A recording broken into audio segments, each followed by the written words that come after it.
Welcome back, ladies and gentlemen, to the 46th Annual Winmore Fleetwood Memorial Las Vegas Open. This is the Las Vegas Classic, second semifinal of the WDF Silver Ranking event, and it features Sweden's Dennis Nilsson taking on California's Chris Lim. I'm Sean Green, joined by Nick Teixeira. Nick, we're in for a doozy here in this semifinal. Yeah, no, this is going to be a great matchup to see who will best, or try to best, David Fathom, that is, in that finals position here. Nielsen played really well in his last match against Prins, but Chris Lim, 99 over the 96 of Guevara in a last leg decider. He should be fired up and ready to go here, and I'm curious to see what he's going to bring to the dartboard in this go. Yeah, Chris actually has found his form the very last two matches that he's played, a 99 versus Ram and then a 96 versus Jason Brandon in the previous round. He also defeated Jeff Springer, Anthony Romero on his way here to that final. And then for Dennis Nilsson, Chris Lim's coming in averaging 88, by the way. Dennis Nilsson averaging 85. His highest average was a 90, and that was in the very first round. He's been a little bit inconsistent since then. Has an 89 against Taylor, 85 against Hammond, an 85 against Norman Madu, and then he just beat David Prinz with an 85.5 average. Pretty impressive resume there, Sean, and I'm curious to see how that will transpire into this matchup, though, as, of course, both these guys are looking to put on quite the show. They were ready at the board awfully quick here. I said, guys, wait, give us a second. And then Jim Wood said, oh, Nick, you're going to chalk. And I said, absolutely not, sir. Yeah, you don't want the chat to be harsh with you. They would have every right to be harsh with me if I was the one chalking this match.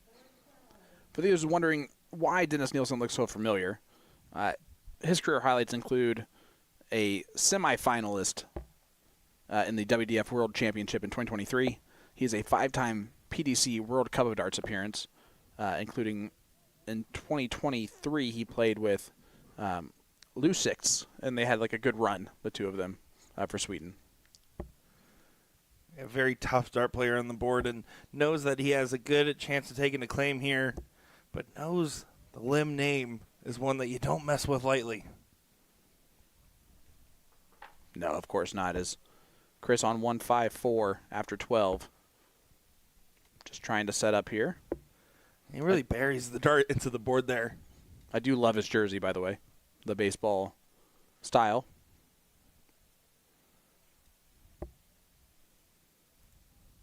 Uniquely Californian.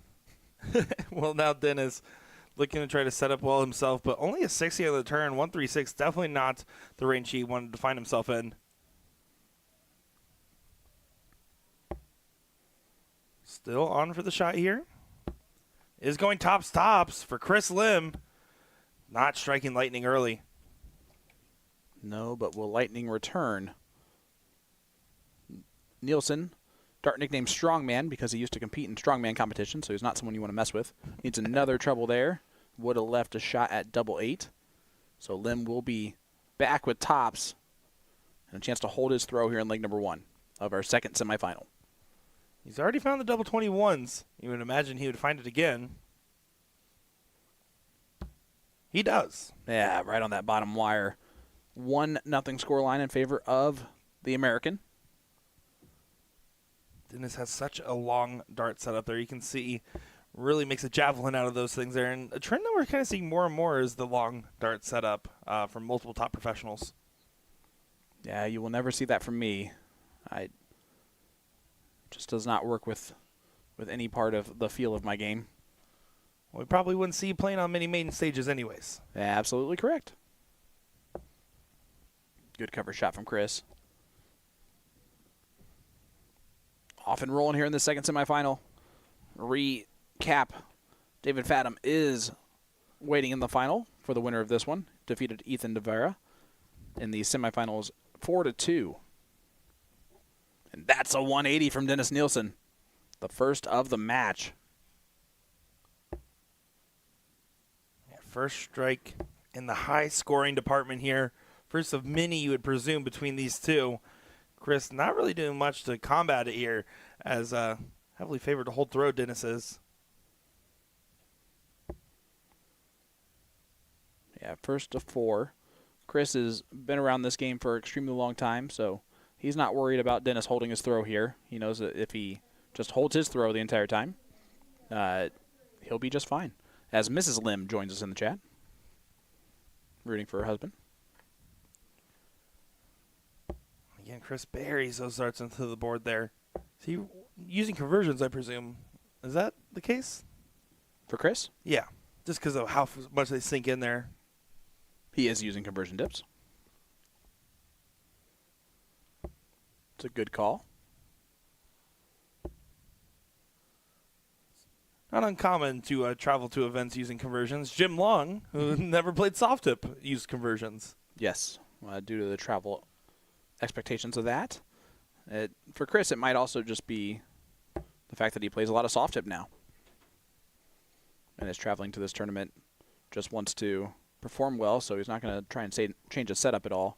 And so far, it's working out nicely. Great 1-3-4 from Chris Lim, but Nilsson on 116. Needs to find the trip, though, to get the opportunity.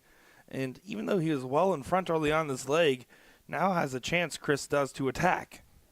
Yeah, going to start on the 18s. This would be huge. This is the type of blow early on that could absolutely change the storyline of the game for good. Needs the treble 20. Not going to get that. 105 remains.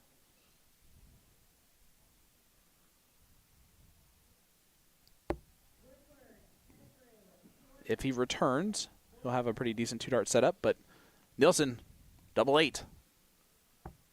And it is a 1-1 ball game. Is it the ball game because of Chris Lim's jersey? Exactly. I was wondering. Go sports, as Chris Lim here. He's going to get the start. And Chris right into the treble.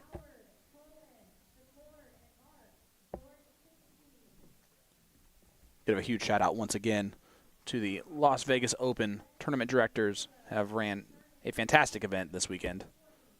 It's been very smooth overall, and really a testament to how well they've been performing. I met Chris some time ago, back, I want to say 2018. We saw each other at the West Gates, playing against each other in a soft tip competition. I did not do good. So you did not do good? I was up until I met Chris Lim. Then I did not. That's fair. Well, Chris is a 2-time Las Vegas Open men's champion, won in 2023 and 2020. Trying to add a Las Vegas Classic title to his name.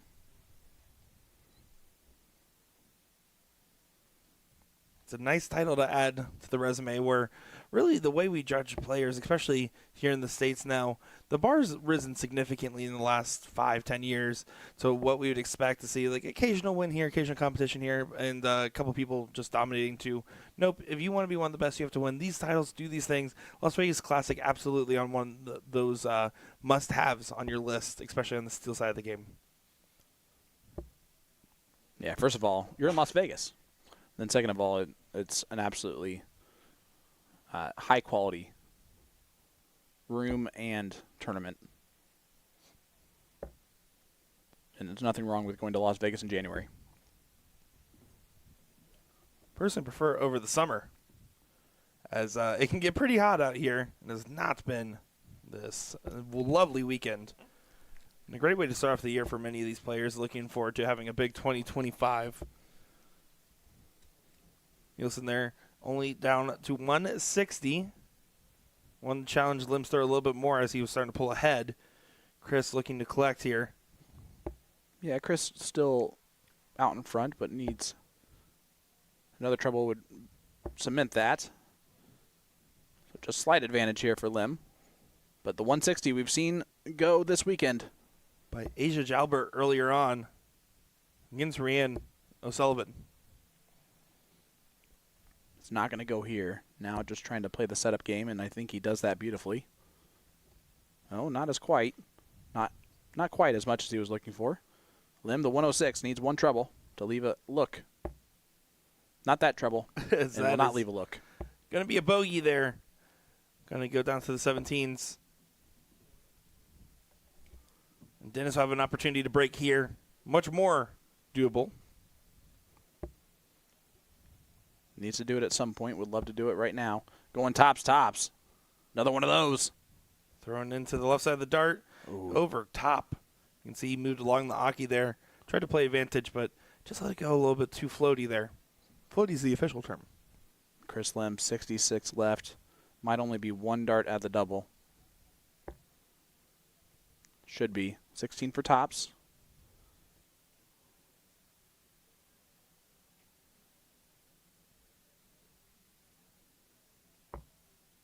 Tops to hold his throw. And it just goes above the wire. Opportunity for Nielsen.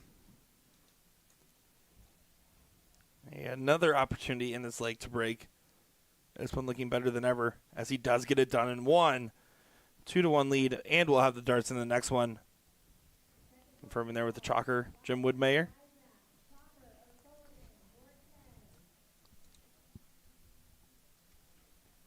Meyer.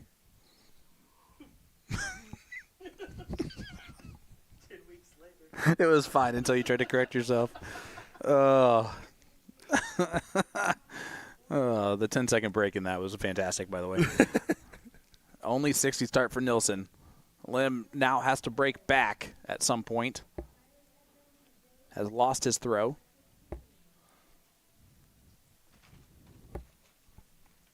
Against the 5-time World Cup participant. And Lakeside semifinalist.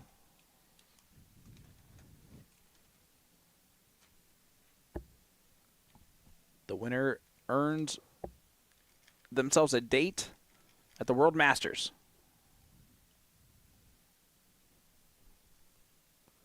And also, the winner of this earns themselves a date with David Fathom in the finals. I meant of the tournament overall, not of this match. I figured. Yep. Fair. But want to clarify. Meyer. All right. Nielsen on 4-12 after 6. Not doing a lot with this throw early. Still struggling a little bit. Only 60. Still troublous in this leg. Lim, opportunity doesn't come along very often where he can really take advantage. Stolen the throw already effectively, but wanted more than that. Both these players throwing below the margins of their previous matchups. Expected Chris to maybe receive a little bit just because of the sit he had, but Dennis, on the other hand, was not expecting this so far. So they know they need to raise their bar in this one.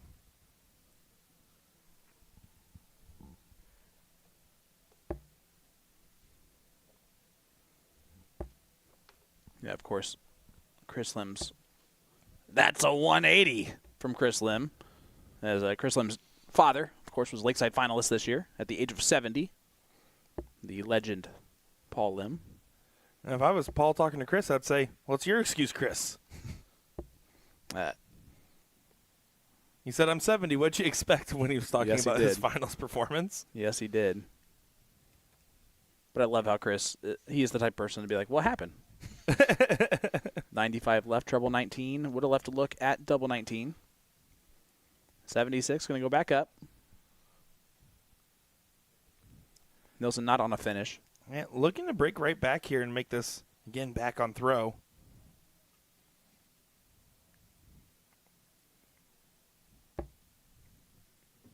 Does go back up and does leave. 16. With Nielsen back on 172. Can just put pressure on and hope. Yeah, looking to try to leave 32 with a 140. Does do that. Double 8 now for Chris Lim. To make this a chalk affair, and again, a break right back over to the double 4, which no one has ever missed. And Chris Lim doesn't miss it right there. 2-2 score line, and it's a break right back for Lim.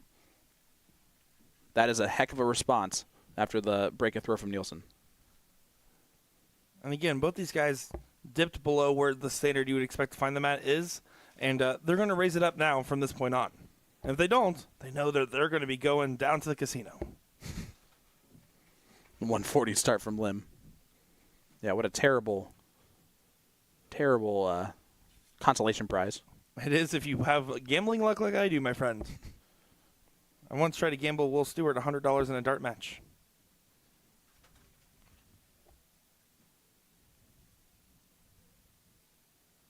We're just going to leave everybody on the edge of their seat on how that went. Lim does pick up his dart after he drops it. We saw that situation happen earlier today, where you would agree to pick it up instead of leave it on the ground. It was just at the timing of that particular match you're talking about. Was trying to throw it through. It was topper, I believe. They dropped the dart after the first one was thrown and kept trying to throw through. They broke their own rhythm and then was thinking about, I have to pick up the dart. It's just easier to keep yourself in the game, reset, say, all right, a little bit of butterfingers, move on. Strongman is struggling in this leg. Lim trying to cement control here in the semifinal and move himself one leg away from victory in a spot against David Fathom. Yeah, Dennis just off the margin so far has shown moments of brilliance, but just hasn't really gotten to the level of which he is more than capable of time and time again. Chris, happy to capitalize on this opportunity and continuing to raise his level back to the standard of what you would expect to see him at. It does not need to shoot at the bullseye route.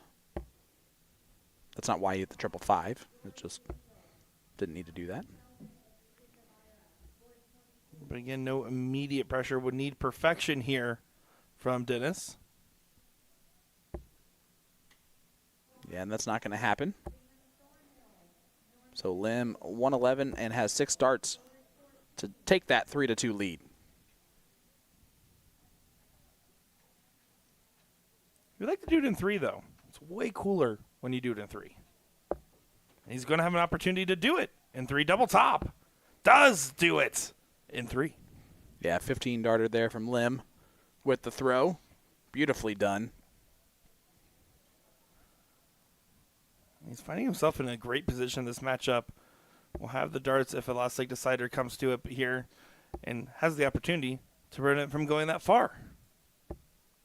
He already tried the last leg decider against Guevara in the previous affair.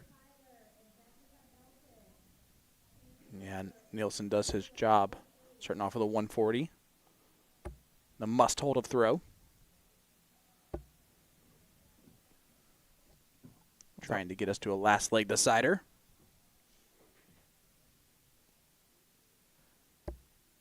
Of course, Dennis, who has been far from the margins in the last couple legs, now collecting at the right time. That dart, unfortunate. But otherwise, he's been throwing well in this leg so far. Needs to just continue to find himself settled. Not sitting there pondering, where did my darts go? I thought he was just trying to attack Jim Woodmeyer there with his last dart. Wouldn't have been the first. I would have backed up Jim there. Meyer. 140 from Lim. Staying with Nielsen. Just keeping the pressure on. Dennis not going to be able to leave a finish, so opportunity for Chris. Ton or better. Yeah, this could be a huge moment here. Lightning sometimes strikes twice. You can get it done in 6.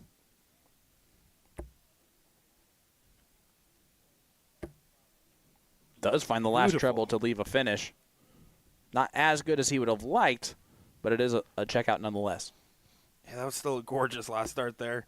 You were in danger of not leaving a finish at all. And Dennis having another cold spell at the wrong time there. 45 on the score. It's not going to help the cause. Lim in the driver's seat to make the final. In full control of this affair. One more of those will leave double 8. Moved over to play off the dart. Does pick tops for his target when he returns. Nielsen back on 176 can just put pressure on, and that's it. Dennis aware of the situation here. He's kept his composure this whole time, but composure alone can only get you so far. The darts have evaded him. Chris Lim, double 20 is the target. Over to the 10. Sinks it in there and will go on to the finals against the Scorpion, David Fathom. Chris Lim, you can see what it means to him there.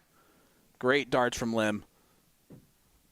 And Chris Lim, Lightning, is in the final against David Fathom. How about them apples? Yeah, that's going to be a great final between two top players here in North America. Dennis, unfortunate exit there as his darts, again, just not really listening to him as well as they were in the previous bouts. But it was exciting to see him play. Exciting to see this final coming up here, as that will be our next matchup on the stream board at the Las Vegas Classic at the Las Vegas Open, Tuscany Suites and Casino. My name's Nick Teixeira, joined by Sean Green, Will Stewart. Don't go far, folks. We'll be back in just a moment's time.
Welcome back for the final of the Las Vegas Classic here, a part of the Las Vegas Open in beautiful Las Vegas, Nevada at the Tuscany Suites and Casino. I'm Sean Green, joined by Nick Teixeira on the call. Nick, we have an All-American final between David Fathom, currently residing in Arizona, and Chris Lim, who lives in California. Yeah, West Coast affair this seems to be, but I'm excited to see how this one will play out because it's hard to really put an exact pin on this. Chris Lim started off in that semi a little shaky there, not as tight as he was in the rounds leading up to it, but then by the end was near a 90 average. Fathom pretty much had control over De Vera in his semifinal appearance here and has been sitting for a little while. Let's see how they perform here, what performance they're going to bring. I recommend bringing their A-plus games as they want to get the title done. Well, we know that averages and stats don't tell a whole story, but they do tell a story. Chris Lim, right now, number one in the averages for the event at an 87.6. David Fathom, second in the averages at an 86.5. The first 9, there's really nothing in between them, 1 point. The average finish, Fathom 18 points higher on that, which is a bit of a stretch there on that. But both of them playing extremely well. Checkout turn percentage, 2% between them. It should be a last leg decider based on just the stats alone, but that's why they play the game. First to 5 legs. I mean, they're going to have a tough time upstaging that ladies' silver final we had today, as that was absolutely intense. Down to the wire, missed match darts, ton plus checkouts. They're going to try their best to make sure to go on the run here. Yeah, that was a 3-ring circuit. It was so intense.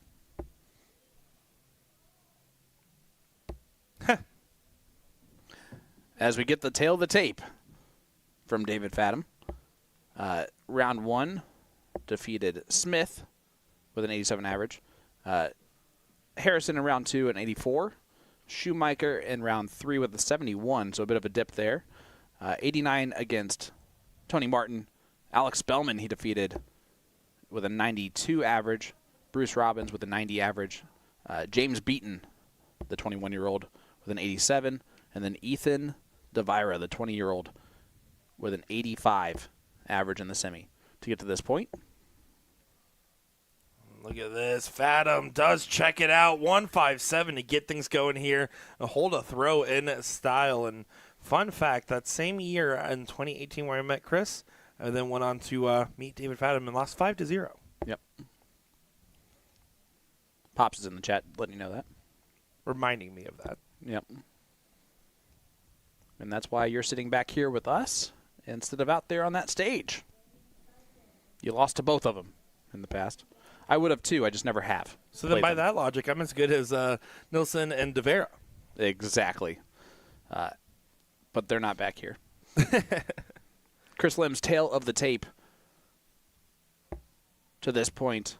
Anthony Romero in round number 3 with an 85 average. Jeff Springer, the gold event, yesterday's finalist, with an 81. Jason Brandon, Lakeside semifinalist with a 96. And then, of course, Ram Guevara defeated him with a 99 average before dispatching of Dennis Nielsen right here on our stream with an 86 to get to this point. Chris Lim opted to not go for the 1-3-3 in a semi, opting to not do it here either. Fathom will go down to the 19s.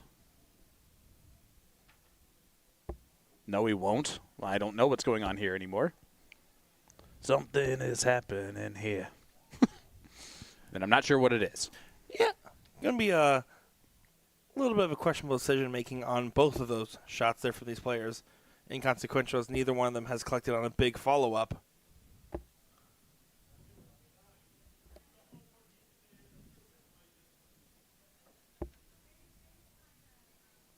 Yeah, if there's one thing you never have to worry about with Chris Lim, he's going to be fashionable. I like the baseball jersey, rocking the Jordans. Lim trying to rock a 112. Not going to be able to do so. That was a beautiful dart at it, but low on the wire. And Fathom's going to come up with a Shanghai opportunity after just taking out the 157. This for a 2-0 lead in this final for Fathom. Adam has already done a 157 for leg number 1. 120 is statistically way easier. But not today. Does leave an interesting double on the last. But Lim, 2 darts at tops.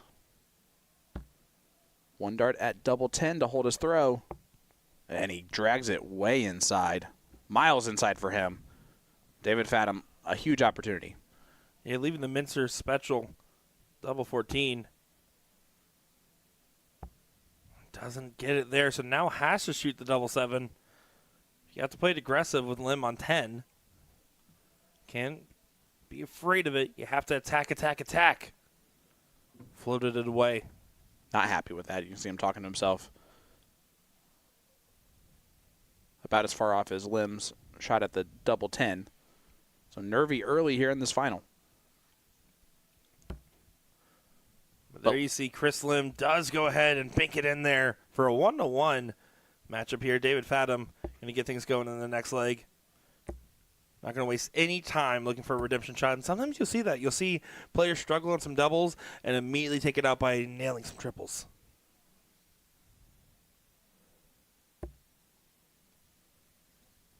Yeah, Fathom missed a big opportunity to take the 2-0 lead early. Still on throw. That ended up just being a hold to throw for Lim. So not going to think about it too much. He's going to expect more opportunities in the future. How could you not expect it? Lim is capable of catching major fire and not really allowing a whole bunch more opportunities from Fathom. Fathom able to do the same. I think these two guys' games will complement each other well throughout the entirety of this matchup here. But you're right. It's going to come down to some of those big combinations. Again, Fathom with that 157 to deprive Chris of the opportunity at the break. And look at this. Lim 133, scored to leave 190. But Fathom in control of this leg with the throw. Just needs to set it up. Needs a big treble just to feel good about the round and does not do that. So Lim now a huge opportunity. Something he needs to capitalize on. Bring this down. If you can get a break on Fathom at this point, especially on potential 15, you'd be happy with it. That's bare minimum to leave a finish, though. Yeah, to say the least. Only 150, so Fathom back in control even if he just sets it up, which he does beautifully to leave 56. Lim, an outside shot at the 150. We've seen the 157 already in this final. This 150 would hurt a little bit more because it's a break. Not going to take the Whitlock approach. No, that would be a bold move. God, it's so cool every time. Instead, fighting to still find the 20 bed. Only getting 60 there. We'll potentially have a 2-dart reapproach, but only if Fathom misses the double top here. Which he does not. Dead center in that double. 2-1 lead and another hold to throw for Fathom. As we're still waiting for both these players to kind of hit their high gear. Fathom has been consistent except for 1 or 2 matches around a 90 average. Lim has had the higher ceiling, that is for sure. A 96 and a 99 throughout the day.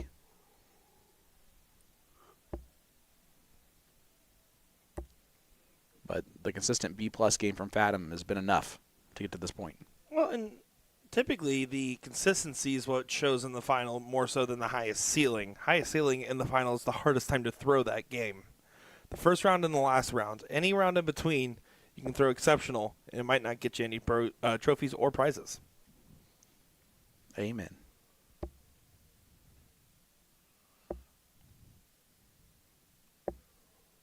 We're seeing some good cover shots. Lim used that last round to score on the 19s. Looks like he's looking there again. Yeah, pretty reliable on his grabs for him. Didn't like the position of his first start, so he's quick to pivot. Yeah, if he goes above that treble, he'll go back up. Fathom, that's a perfect dart. For that right there, didn't switch to the 25 on dart 3, but that's a 180 from Fathom, makes it work. And it's an attack on the Chris Lim throw.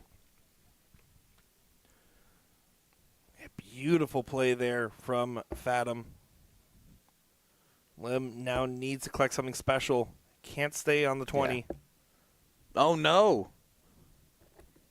Misses the big segment of the 19 and gives Fathom 6 from 125 for a break a throw. No fun with no bowls on the 125, but does do a good job of teeing up pretty well there. Yeah, 109 to leave 16. Absolutely brilliant setup play.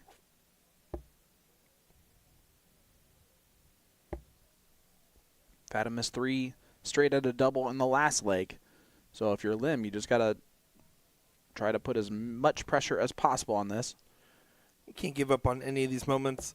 You assume Fathom's going to take this, but assuming can get you in some pretty crappy scenarios as he does a good job of bringing it down to 80.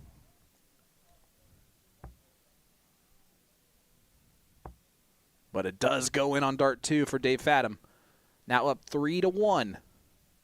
14 dart break.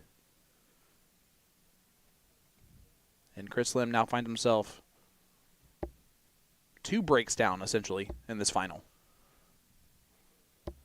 Yeah, I love the throw of Fathom there. Pretty simple, brings it to his shoulder, and then just full-on follow-through. Beautiful arch to it. And I'm always a huge fan of the fancy pinky. Oh, yeah, you got to know he's doing it proper. Well, he's a gentleman. You know, he wants to make sure to show up. I actually do the pinky as well. It's just kind of a natural thing for me. A gentleman and a scholar, my friend.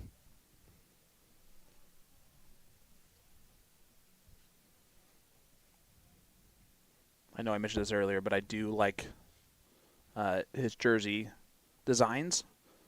This one's real clean and nice. I like the colors. Yesterday and the day before, he had a kaleidoscope Yes. effect going on.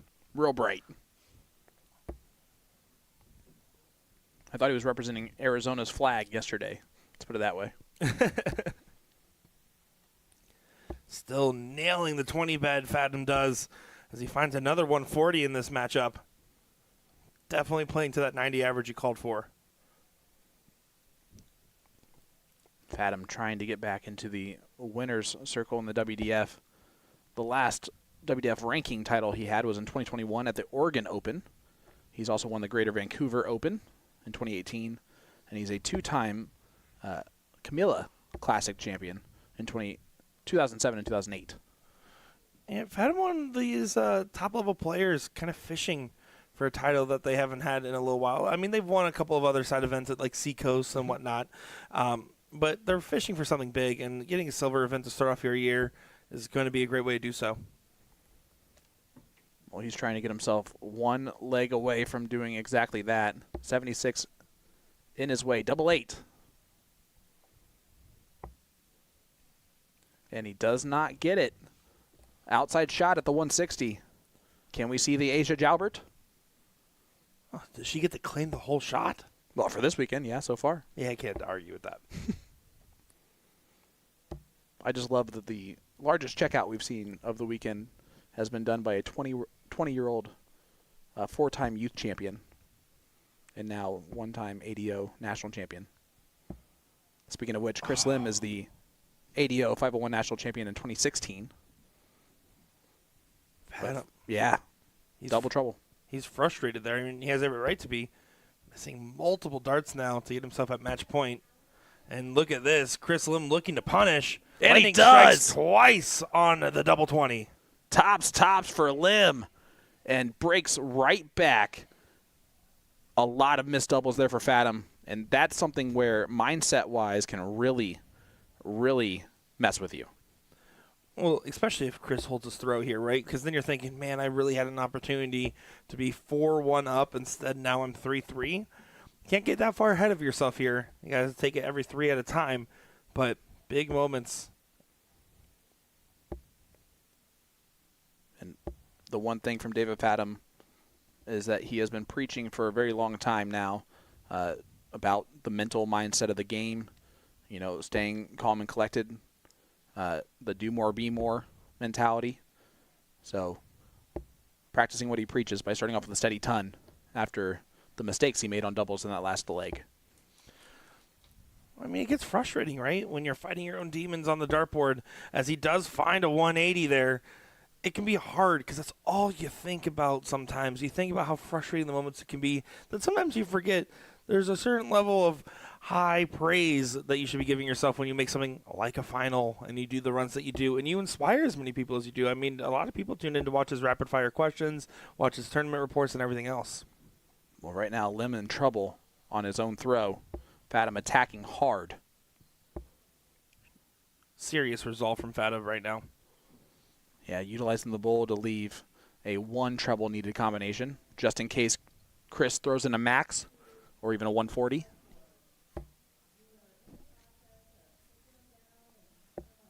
$137 or 136 would be fine. So would a 134, which is what I meant. You got there. Meyer. Going down for this look. Yeah, needs the treble. He doesn't like the way the dart kicked up a little bit. He's moving over just to the side to try to find the treble. Well low, sunk that dart. This is a game changer if this falls for Lim. 167. I've already seen a 157. Not going to go. Bat him back for a potential 13 dart break of throw. And what a response after missing all those doubles. But this is where the mentality of I just missed a whole bunch of doubles can come right back in. But he does not do it there. Fathom retakes control. It's as if he won the last leg in that regard. Up 4-2 and in the driver's seat here at this final.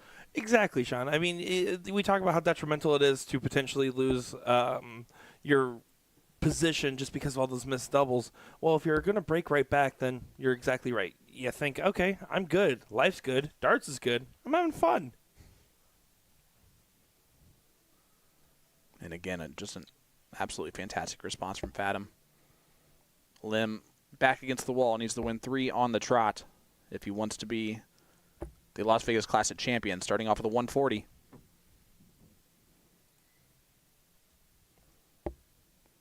And you called it. The game has risen for both players. More so for Fathom at this point. Yeah, Fathom finding that consistent gear right around that 90. Chris has yet to get into max speed. If he's going to, it's now or never. Needs to ride it out from here with 3 on the spin. Darts starting to argue against him a little bit, not listening like they once were.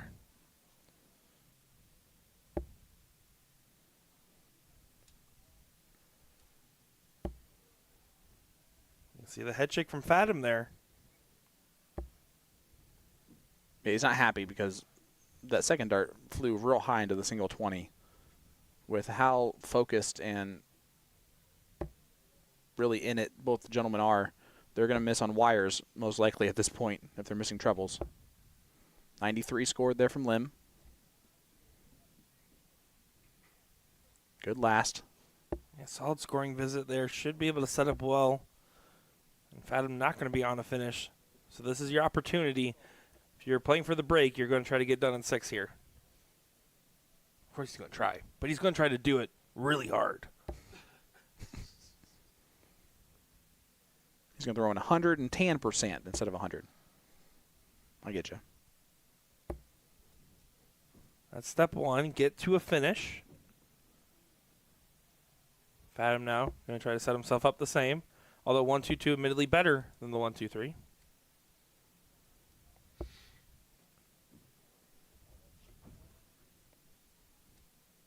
Instead, he leaves the 1-2-2-8. So Chris Lim's going to start on the 19s on 1-2-3. 104 left, so treble 18. Just goes inside, but it's a good marker on the 86 remaining. Yeah, that dart kicking onto the left, though. 1-2-8 for Fathom. For the title. It would be a big one. Over to the 20. is not going to go. And you can see the head shake there. He was not happy with that dart. Almost felt like it was not going to make it there from the moment he threw it with how quickly he reacted. But now Chris Lim's on 68. Yeah, this is the first big step. It's going to be only one dart. It's at double 16 with a good marker. And he pins the double 16 to break again. Now 4-3 scoreline. Chris Lim throwing to send us to a last leg decider. Beautiful stuff there from Chris Lim. Again, showing his determination on the dartboard, saying, I'm not going to give up on this one. I don't care about the position. Lim doing himself many favors in this matchup. But needs to pick up the scoring just a little bit here. Fathom, this is the face he's done particularly well in.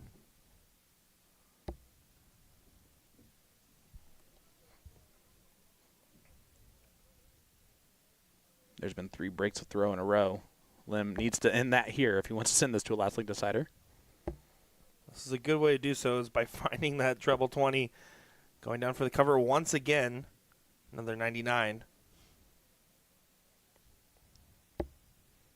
This is the final of the Las Vegas Classic Men's WDF Silver Ranking event. Who is going to win their spot at the World Masters? That plus $600 on the line between first and second. Of course, it's all about the Masters. I mean, let's be honest. You're not going to be mad about extra prize money in Vegas with the restaurants, the casinos, and everything else. You just want the ticket to the big tourneys, though.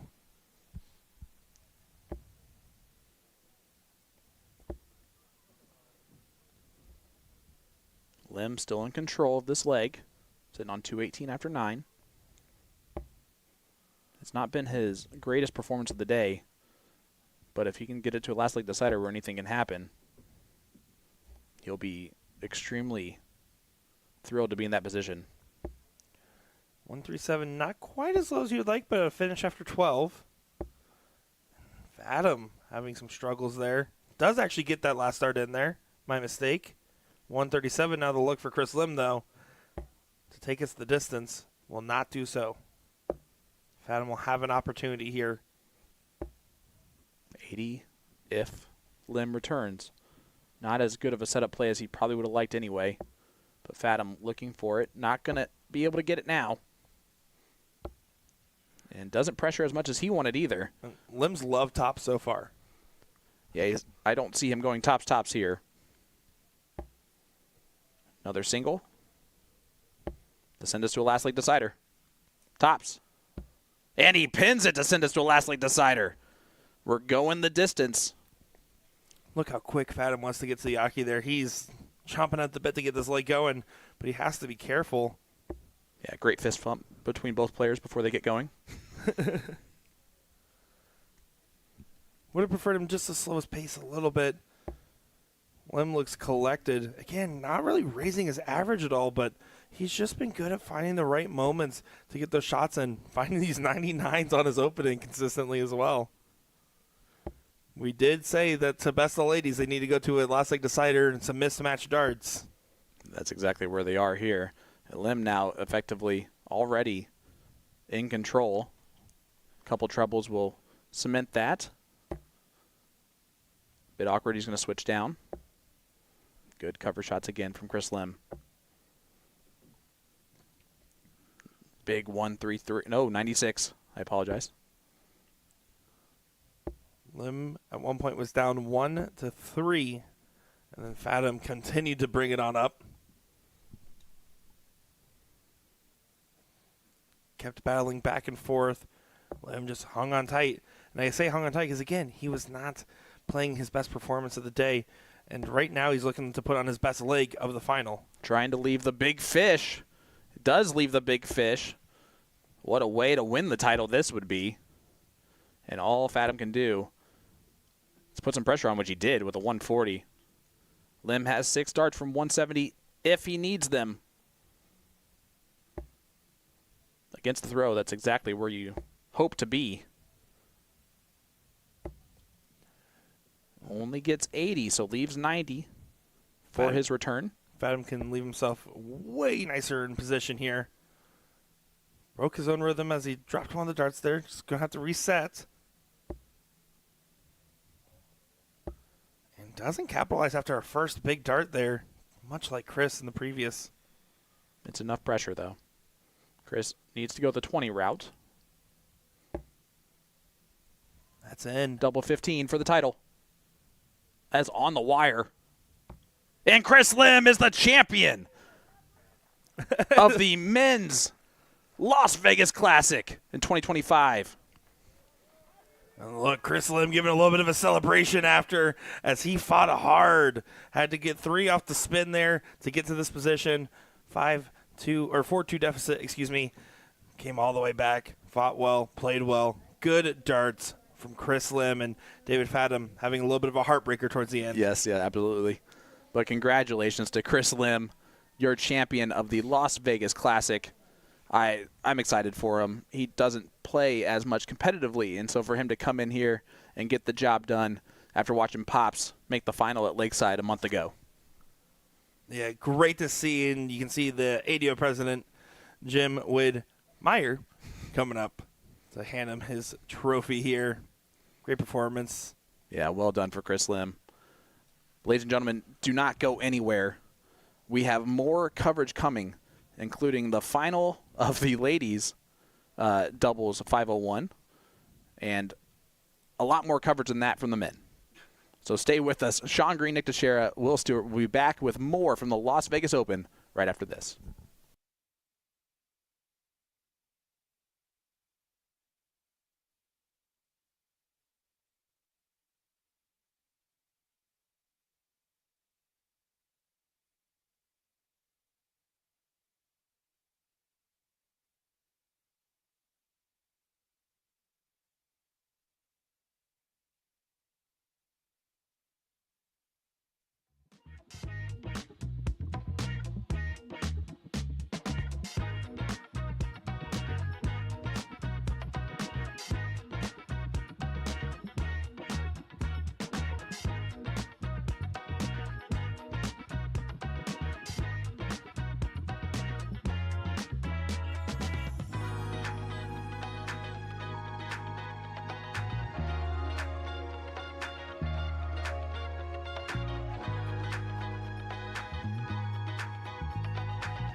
Welcome back to the 46th annual Winmore Fleetwood Memorial Las Vegas Open, live here at the Tuscany Suites and Casino in Las Vegas, Nevada. I'm Sean Green, joined by Nick Teixeira. Nick, this is a men's open or an open doubles 501 match, and it features, well, a team that really needs zero introduction, and Leonard Gates and Elliott Milk. Anyone who is a fan of darts knows Leonard Gates at this point. The other team, though, is actually a pretty good squad itself. Ken McNeil and Mark Carter. Ken is a former PDC Tour card holder from Canada. Yeah, looking forward to be calling this one with you here, Sean, as I always love seeing the doubles play when it comes to 01 on the board, and seeing the different routes that these players typically like to do, and how they set up their partners, because parity play is important when you're playing in pairs. Hence the name. Last 16 matchup here, trying to book their first ticket into the quarterfinals. Yeah, kind of a weird dynamic that this tournament now has, as they were waiting for, like, a couple of matches were waiting for the final to finish of the silver ranking event. Because of that, there are two matches that are going on the top 256. And then, of course, we're here in the last 16 right now. So there's going to be teams that are going to be waiting a whole while. And there's going to be some streamers that are going to be waiting a whole while. Oh, well, that just means I get to spend more time with you, friend. Fred? Was that Fred? You just tried to call me Fred? Oh, that's adorable. That's the... I need a replacement, so I guess you fill the role. Meow. I'm not going to do the other things that he does. Not enough talent, you know. Gates stepping up with 144 left. Just trying to set up his partner, Elliott Milk. Leonard Gates right now 4th overall in the averages in this event, sitting hovering just above a 93. Elliott Milk is 11th overall with an 82.5. Their opponents are a bit further down, but the averages typically are not as high as they would be in singles because you're throwing only every 4 turns. So the rhythm is just hard to get into. Another one there. Bullseye for Elliott Milk. And a hold a throw here in leg number 1. Pins Does it. get it. Look at that. Giving a little bit of stuff on it, too. Elliott Milk even feeling good. Even did a little chest fist pump. Chest fist bump. Yep, I mean, that's what it was. You're not wrong. So now they will diddle in every leg for the start in this last 16. It does only a first to 2. That's in the dead center. If it's a bull, it's a bull. That's definitely a bull.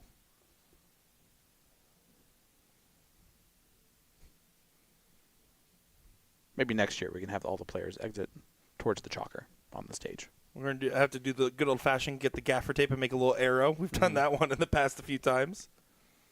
Well, that one just barely went to McNeil as Gates missed that bull by quite a while, or quite a long ways, and a while. He mistimed it.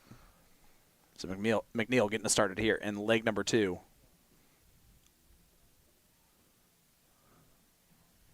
Disappointing 81 after the first. See the side throw from Mr. Leonard Gates. Those with just a lot of feel. A lot of heart, too. I don't know if he throws a lot of heart. Hey, you got to imagine he loves the game. You know, I'm going to be honest with you. I know that he loves playing this game and he loves being competitive, but I would say that he more loves the competition that he plays. He loves, obviously, the success that he has, and he does that by being extremely serious at the Yaki. And off the Yaki a lot of times. There's no such thing as being too serious. Oh, yes, there is. Yes, there is. But majority of the time, no one really crosses that.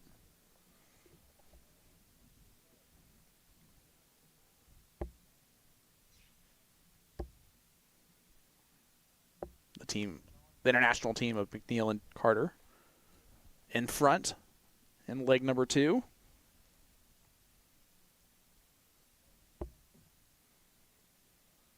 See if Mark can get scoring here a little bit.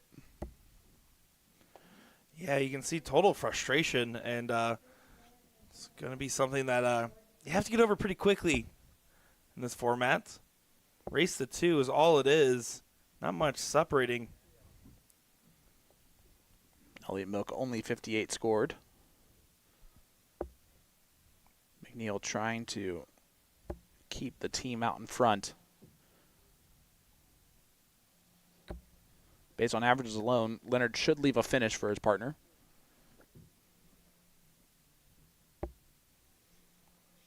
Stay straight, he will definitely do that at least. And he does exactly that. Leaves the 160, the Asia Jalbert. For this weekend. Yeah. Maybe the next one after that. Wouldn't mind seeing her hit it again. She's a talented player. All right. Elliott Milk for the 160 checkout. Not going to go. Which will give McNeil a chance at the big fish. Can he reel it in, though, is the question. It would be quite the catch. Well, this would stay in the match. And it's not going to go. So Leonard Gage should get 2 darts for the match here in this last 16. And yeah, the format, with it being a race to 2 until the finals, is always a blink and you miss it compared to the WDF events that we've had. And there it is. Leonard Gates does pin tops. And again, a blink and you miss it. 2-0 victory for Leonard Gates and Elliott Milk, also known as Chocolate Milk. That's a good team name. I think you came up with it. I did come up with that one. As they're good friends. They've seen each other, both ESPN athletes as well. Played against each other, or played in the same competition, I should say, over on the big stage there not too long ago. So good to see them playing well together here. As we have some more action coming up to you shortly. I do believe that ladies' final should be about ready. Is that correct? believe Yes, it is. it is. Yeah, Lisa Tyler and Jessica Melton. Jessica Melton making another final appearance against Dita Hedman and Eve Watson, also making final appearances. Lisa Tyler's first final of the weekend, as that should be a good showing there, Sean. It's going to be tough to call as who can get the win there. Any girls' game, it seems. Yeah, it's going to be a great one. Tyler and Melton defeated O'Sullivan and Topper, actually, in the semifinal, which is a fantastic duo. But we'll have that women's final of the doubles 501 right after a short little break. Don't go anywhere. Hit that share button.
Welcome back to beautiful Las Vegas, Nevada for the ladies' finals of the women's doubles 501.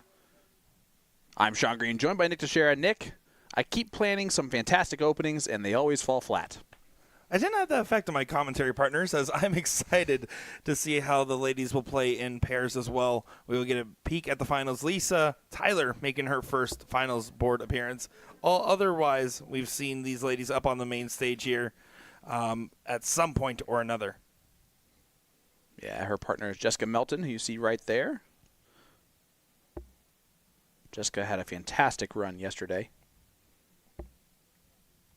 in the WDF Gold event. Last American standing. Here is Miss Eve Watson. Yeah, looking forward to seeing how this one will play, as the Hedman-Watson duo is a terrifying one on paper and should be a terrifying one on the board as well. Of course, Lisa Tyler, very excited to see how she gets on with it here. And Jessica Melton has been impressive this weekend from the appearances and the run that she went on. Yeah, absolutely. And Lisa Tyler's averaged very well and just fallen into some buzzsaws in her tournaments. Speaking of buzzsaws, Dita Hedman is trying to become the two-time defending champion of this event. She did that with Anka Zylstra last year, trying to do that with Eve Watson this year. Just going to go ahead and bring it on down here. It is a first to three legs in the final. So a little bit of an elongated affair. It's so different when you're playing doubles play compared to playing in a singles format that we've seen a majority of our 01 legs played in.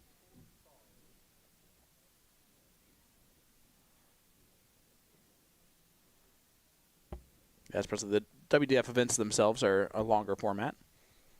You can see Lisa's setup. She uses those speed flights and a bit of a short barrel.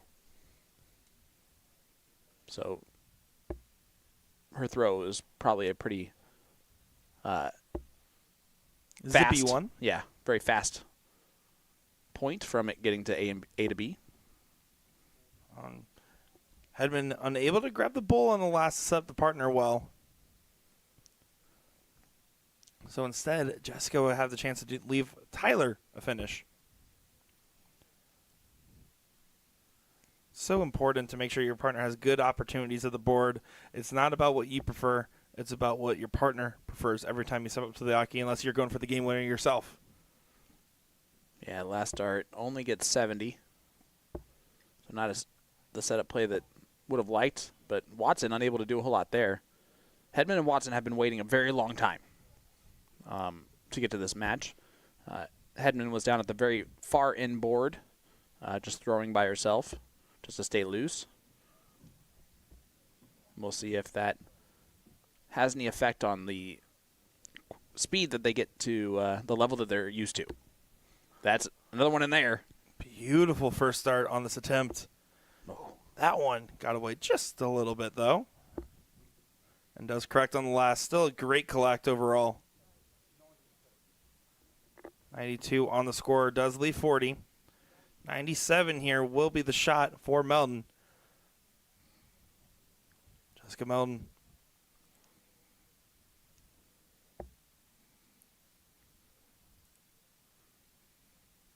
Just taking a moment here.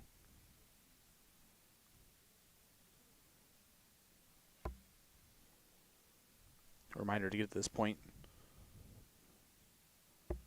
for Melton and Tyler. They just defeated the extremely strong duo of Rhiannon O'Sullivan and Leanne Topper, who were averaging 2nd and 4th overall in the averages in this event to that point.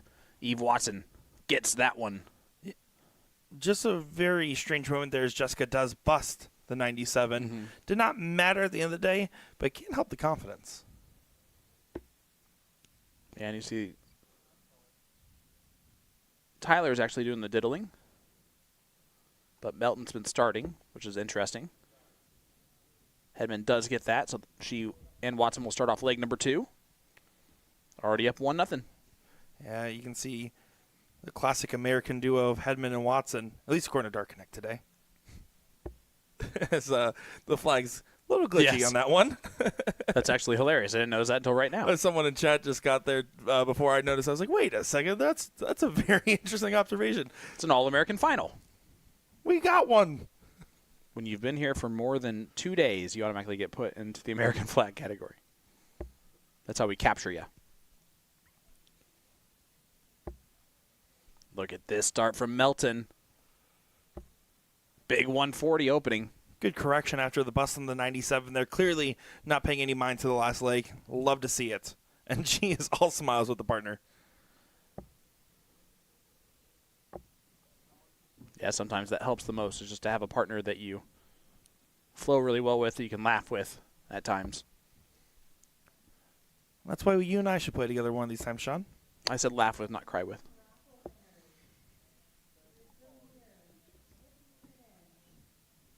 Just remember last time we played together, I was crying at your darts, not mine. And I was also crying at my darts, so therefore we cried together. That is true. I'll allow it. All right. Thanks, buddy. Hedman does find the treble 20 on dart 3, just to get a little bit out in front.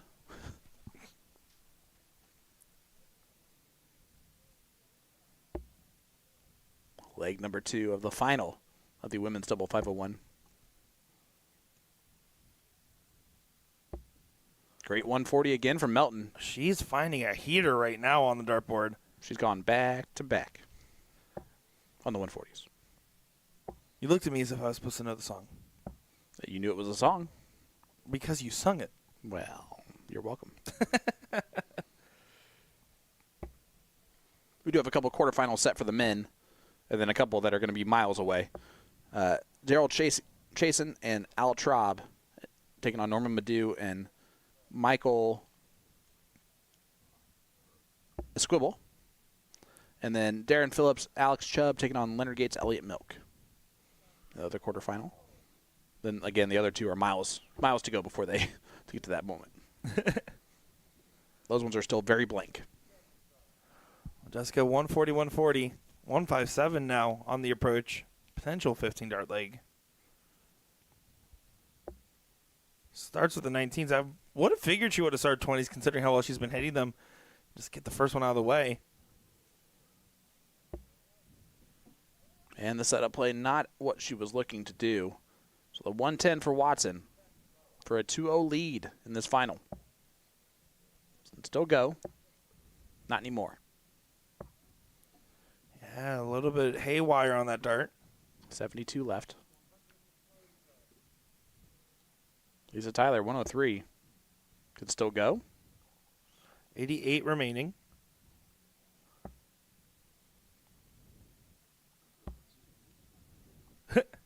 I think that was she a dropped miscount. it. A miscount or a drop, one of the two. I mean, she could have been going double 19 for bowl. I doubt it. But points for style if she was. Double top it is for a 2-0 advantage. And the Caribbean Queen pins it for a 2-0 lead as they will now diddle again. And Melton just realized that it did go in. And they're all having a laugh about it. You can actually hear them all have a good time up at the stage, especially for everybody here. The silver, the gold events were the main carrots on the stick, and now they're here. This is all about having some fun on the stage. 1,000% about them having a great time. And especially it's Sunday. It's the last event. It's starting to clear out in the dart hall. I know we both noticed that when we walked out there just minutes ago. And it's cool. It's kind of crazy how quick that dart hall thins up. Well, it's also, we're in Las Vegas, so if you're out of this tournament and there's nothing else to play, lots to do if you're an adult. That's why if you go to Wyoming dart tournaments, they just hang out in there the whole time. I've never been to a Wyoming dart tournament. I don't know if anybody has. Oh, my gosh. I'm just kidding. It's probably a real state.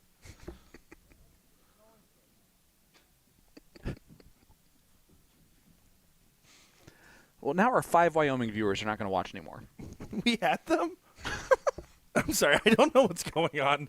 Watson over here just trying to find some scoring prowess. Again, a little tight from her in this one.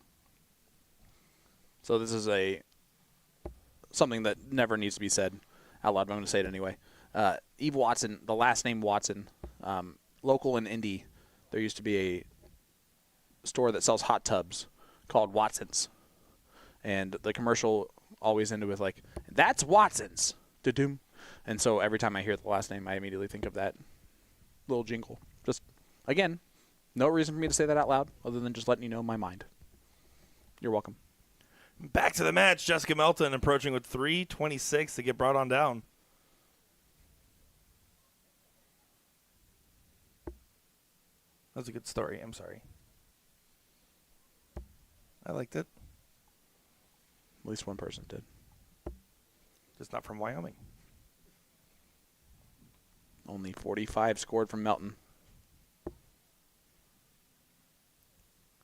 Doesn't like the position that first start. You can see, based off the reaction on their face, they knew it was going to get caught up there. Tries to go over top. Still out ahead. Hedman Watson looking strong as a duo right now. Tyler and Melton have moments of brilliance, but haven't been able to collect on the big ones. As soon as I say that, though, does find a beautiful shot there at 98 to keep themselves in the running. Hedman trying to get towards the finish line here, though. A potential 3-0 win in this final. And again, to just get another title on the weekend and to become the 2-time defending champion of this event. For Dita Hedman, they're on 94 after 15. Melton just trying to pressure it as much as possible. She's on multiple 140s in this matchup. Needed to find one of those here.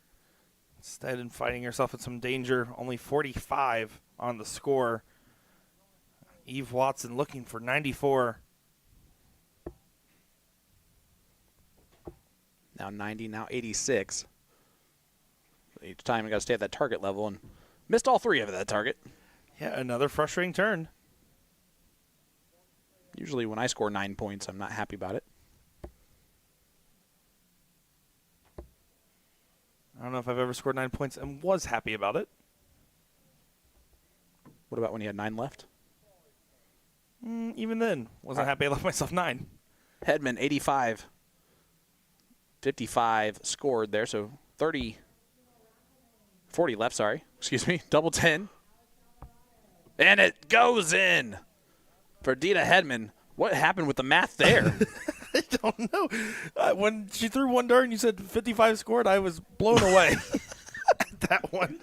That was awesome. Oh, good shot there. Caribbean Queen gets it done. Her and Eve Watson are your winners of the Doubles 501 Championship, and we will not be winning any awards for our commentary on that one. Apologies. They just gave us nice things about the commentary, too. And then there you go. No, I apologize, first of all. 55 is not anything they hit after one dart. I don't know what I was thinking. Great Either shot way. to Lisa Tyler and Jessica Melton, though. Again, playing great. And we get really thoroughly impressed with Jessica Melton, and curious to see where a game continues to develop. And Lisa Tyler having a good showing as well. Wait, hold on real quick, okay? Because I know that we can dub some commentary over others for like the grouping. So Hedman 45 on the first dart. And she pins it. Great darts from Dita Hedman to hit that double 10 for the win. All right, now we can keep going. Well, you can see our ugly mugs over there. Sean Green, Nick Scher, and Will Stewart here for the Las Vegas Open at the Tuscany Suites and Casino in Las Vegas, Nevada. Been having a lot of fun out here. Obviously. As it's one event left of coverage as we have the men's coming up here with some more matches in just a moment's time. Don't go far, folks. Give us a like, give us a follow, give us a share, whichever one you like, or none of them. I'm not your boss. We'll be back in just a moment.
Welcome back, ladies and gentlemen, to Las Vegas, Nevada, and the Las Vegas Open.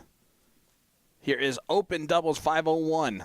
This is a quarterfinal battle between Daryl Chasen and Al Traub taking on Norman Madu and Michael Esquibble. I'm Sean Green, joined by the GOAT, Will Stewart. Will, it is a pleasure being here this weekend. Thanks for having me, bud. Thanks for joining in on the fun, man. It's been a good, exciting weekend, and we're starting to unfortunately whittle down to those last moments here because, well, part of the hall's getting tore down, and we have definitely lost a few attendees in the hall as they kind of venture out for the last day or two here in Las Vegas. So, yeah, I mean, what an exciting weekend, man. Yeah, absolutely. And this is a great battle of players that we have not seen at all this weekend on the stream, which I'm always excited about. This is Al Traub, who just stepped up there. This is Michael Esquibble. Great player. More of an underrated player that is probably in this field. His partner, Norman Madu, is the #1 Guyanan dart player. Yeah, and with what Rashad Sweeting did this past World Championships, man, you got to kind of look at that. What is it?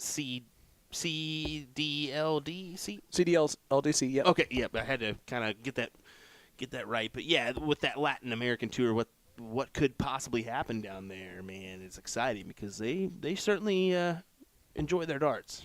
Yes, they do, and and they are loud. Even on floor events, things like that. It's quite exciting to be in those rooms. And plus, those events take place in like Chile and Jamaica. I think the same thing could potentially happen that we saw in the South African front. Mm-hmm. Did you see that little clip that came out with a Kenyan and another African country? There were two guys competing and one guy won, and the crowd erupted. Yeah. It was nuts. There was probably 100 people in the crowd, but still they were enjoying themselves. Yeah, huge shout out to Jeff Good for being the front runner in that bad boy and giving more opportunities to more players from more countries, spots in the World Dart Championship and spots at the World Cup of Darts. Norman, 2-time participant in that the past 2 years with Sidesh Fitzgerald. Yeah. Yeah, his story is incredible as well. Absolutely. What a story for him. But yeah, I mean, Norman frequently comes to these tournaments and events here in the States. We see him a lot in Florida, of course, but this one is definitely one he marks down on the calendar every year as a must-attend, as we're hearing a lot of those international players are going to make this a must-attend event for years to come. Yeah, that's been the case for quite a few in the past, and it's great to see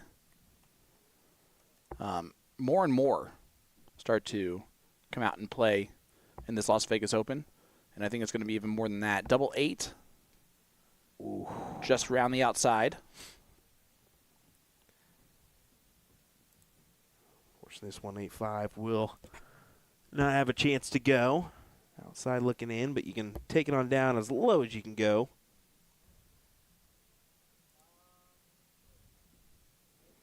I think there's a little scoring issue there on the last one.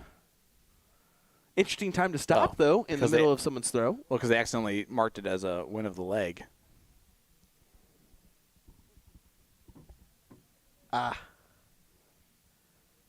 It was a win. He hit it. Yeah, he did hit it, but they have to diddle for start. So that's what they're doing here. I was wondering. I was like, so he did hit it. Yep. I'm surprised leaving the dart in the board. But 25 plays 25.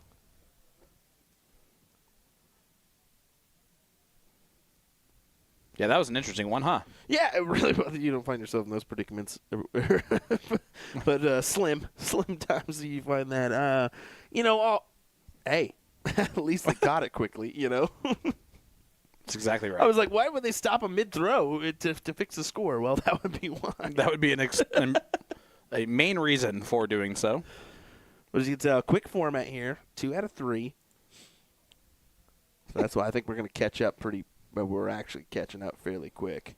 Well, they're still waiting in at least the top 64 for 2 matches. But you know what? Hey, I think you give them 30 minutes and they'll be right back.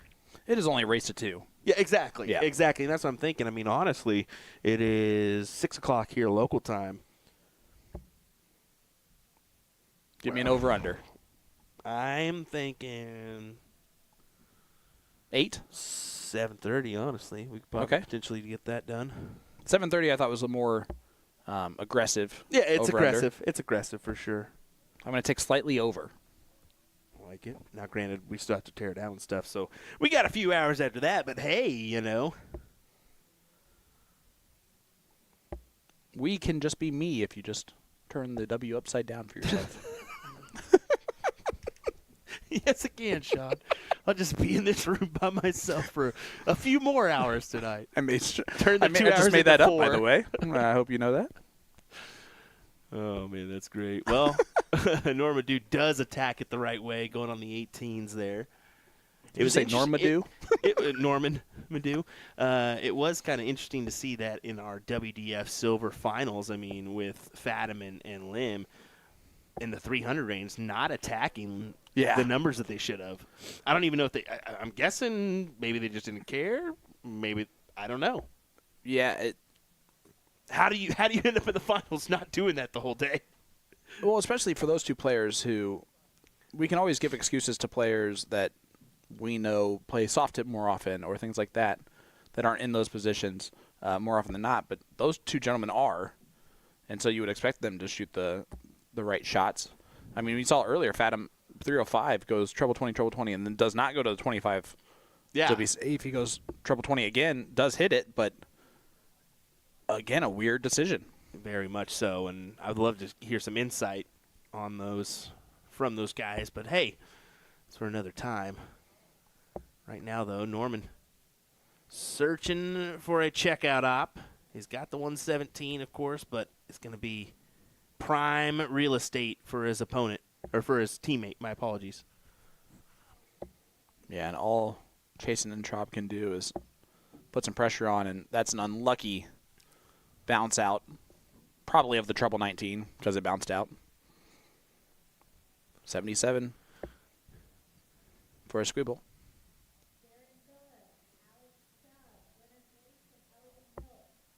$56. Now tops. Well, let me say the chat is having a very good discussion about curry in the chat. Like the food? Yes, I believe so. Okay. Top notch on some chips, I will say that. What does this chat think they are? Us? Talk about random things during the darts. Madhu tops to tie it up one apiece and send us to the last leg decider. And, of course, Storm and Norman will send us to a last leg decider. They will diddle once again.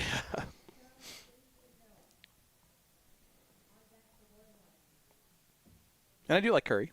Oh, yeah, right on top of those chips, maybe some gravy mixed in here and there, you know. Not both, but, I mean, do one curry and then another chip with gravy? Thank you. Chef's kiss. Yeah. I'd never thought of it with gravy, but we're going to go with that. Oh, yeah. What? Kind of like a poutine. Oh, I would say. yeah, a little poutine. Oh, Look at this from Storm and Norman. Love it. Big 125. Last start just barely misses the treble 20. But the 125 is always a great start. Ooh, that's tough. It's the second time he's had a bounce out like that.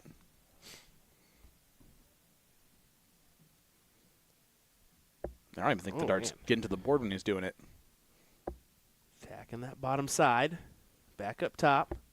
Great darts from Esquibble.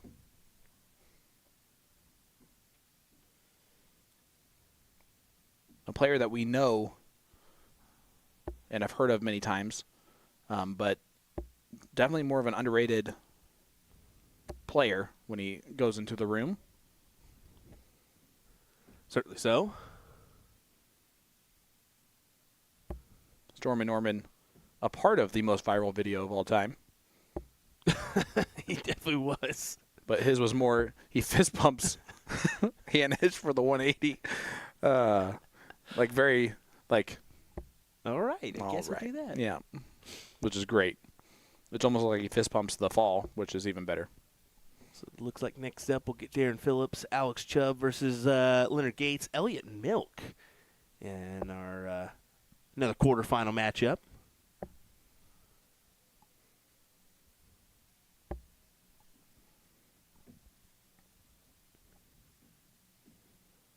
Well, they have set themselves up with a 1-2-2 with their opponents back in the 300s.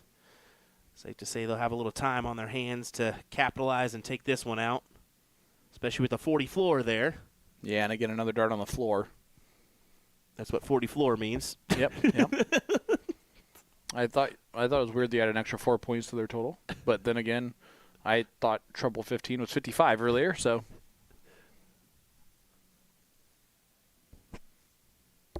And I'm going to guess Ranger's asking what's between his fingers. It's probably chalk for whoever you're asking about. I'm guessing the Canadian. Was it Chase? Jason? Chasing, yeah. That's a common thing that a lot of Canadian players do. It's an expo marker or chalk because Dart Connect still isn't as present up there as it is. Yeah, it's definitely chalk. Yeah. But that'll do it. Storm and Norman Madhu and Michael Esquibble will move on to the semis in this men's open 501 doubles. They will be the first semifinals. They play the winner of Bradley Bayless, Connor Bowler, or Clint Clarkson and Ross Snook, which, have you seen Snook's shoes today? Oh, man. Snooky's got on some great ones. We're going to see some classy shoes Potentially. up in action, hopefully on the stage. From the Rock, Ross Snook, we'll see. But the next match coming up will be a second quarterfinal.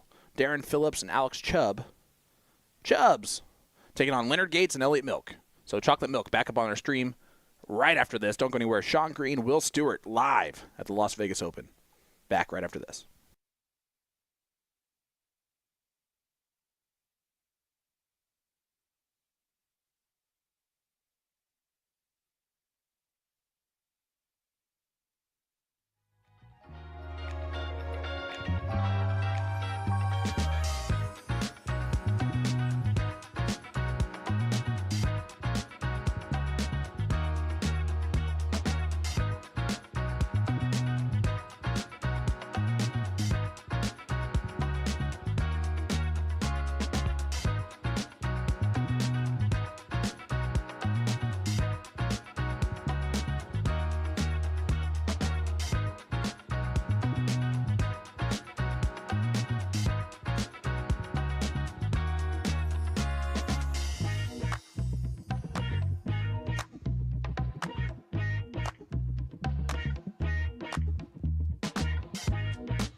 Welcome back, everyone. Here we go with another matchup in the quarterfinals of our men's doubles event. We've got, well, some heavy hitters on this board, and it's Leonard Gates, Elliot Milk, taking on the duo of Phillips and Chubb here from the UK. So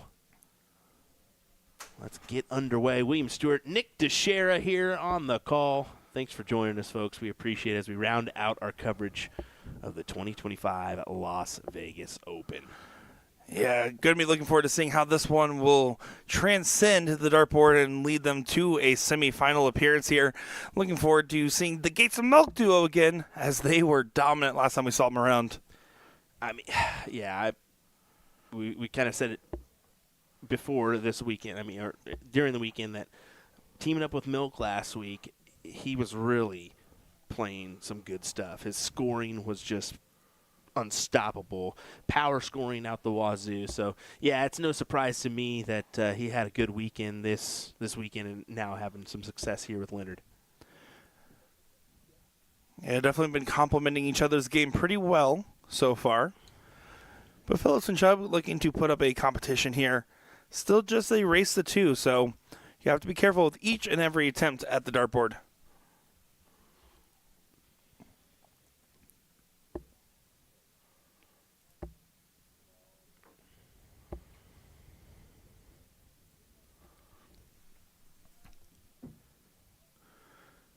Elliot there, pinkies up as ever. Yeah, his classic style. Throwing those Michael Van Gerwen darts. Throwing them pretty well. Finding a good 10-plus shot there. Yeah, nice 1-2-2 to leave the 216. So he's hoping that Gates will come in with a 180 to leave 36. I guarantee you that. Well, who wouldn't want that? Sounds like a pretty good deal to me. Just call it in on command. Hey, remember what I said? 180? Dang it. If he would have cued it in, that would have been just the call. I would have never heard the end of it if he hit the 180 there.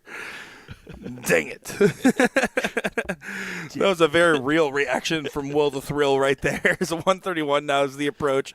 Elliot Milk on for the shot. 71 remaining here. May go 39, yep. Drags it well right, though. But with Phillips and Chubb at 176, no harm done. Sorry if you guys hear that noise in the background. It's just Jen being Jen, loud and proud.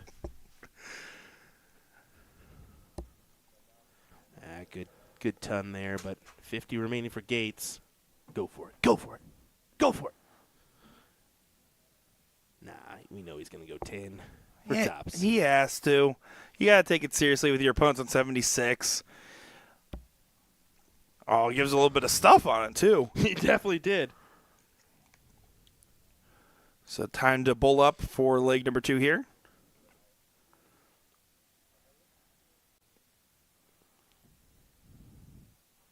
Phillips and Chubb to show first. Finds one. Says, no, you can leave it there. I'm going to use that dart. Not.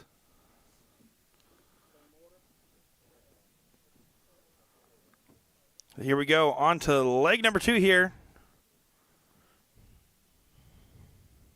Well, it's been a fun weekend, hasn't it? Yeah, it certainly has, man. It's been a good one. It's been a good one.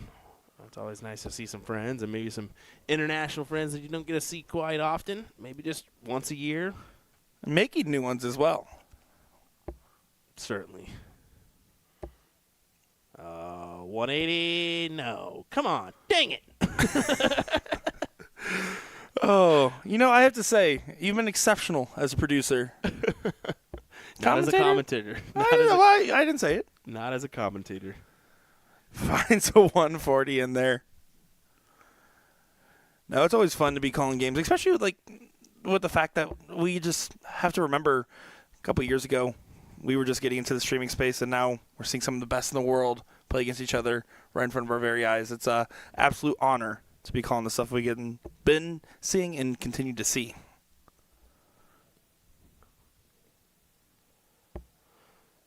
Fortunately, a bogey leave, but up to Gates to have a successful round, and it is far from successful.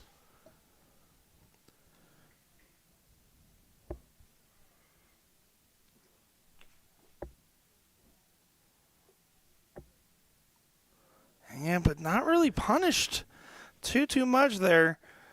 Phillips and Chubb barely pulling out 48 points as that was a frustrating turn. Milkman trying to be on delivery.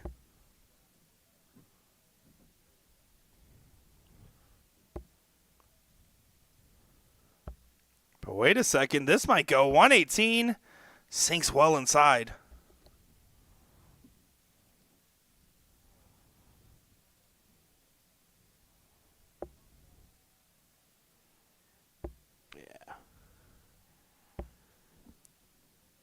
Phillips and Chubb should be able to send this to a last leg decider here, looking for the double 10.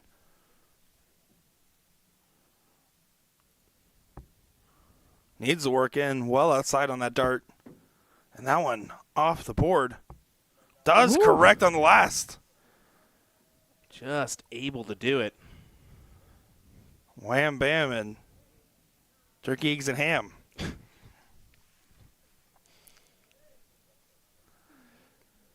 You know, you were talking about my production and then the commentary.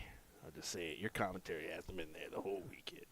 I'm just kidding. You know, I can't argue with it, and that's the frustrating part. This time, Gates saying to pull it, even though that bowl was practically in the same spot as the last.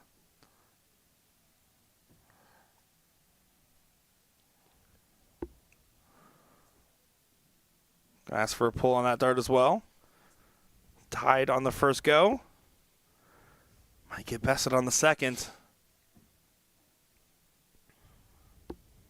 Does get bested on the second. Phillips and Chubb will have the darts in a deciding leg here.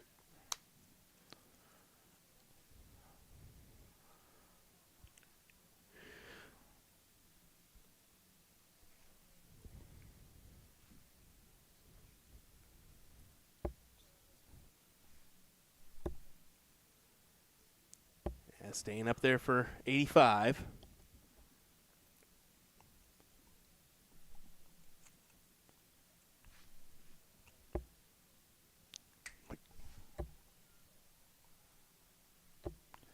Sorry, I had to give a thumbs up to my producer there.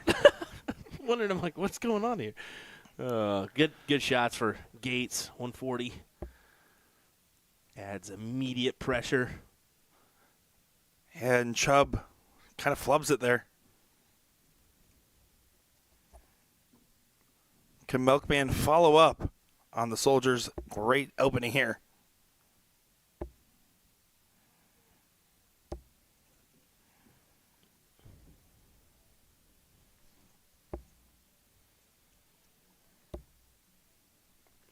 .135 would sure be nice, and that is exactly what he grabs. Yeah, great shooting there from Phillips to get themselves right back in this leg. Regaining control of their throw, it seems. They will have control of their throw again. 1 point difference is all that separates after 9. So that's pretty even.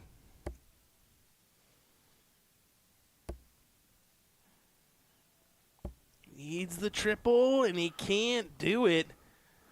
His darts land at a downward angle. It's so hard for him to get that bed after he throws above it. And Milk collects with the triple on his first. And just try not to spoil the shot. He ain't going to spoil nothing. He's going to help it out. If anything, 140 to leave 101. But, of course, good answer. Coming up, finds 100. You can see he really is feeling it there. Phillips giving a little bit of emotion on that shot.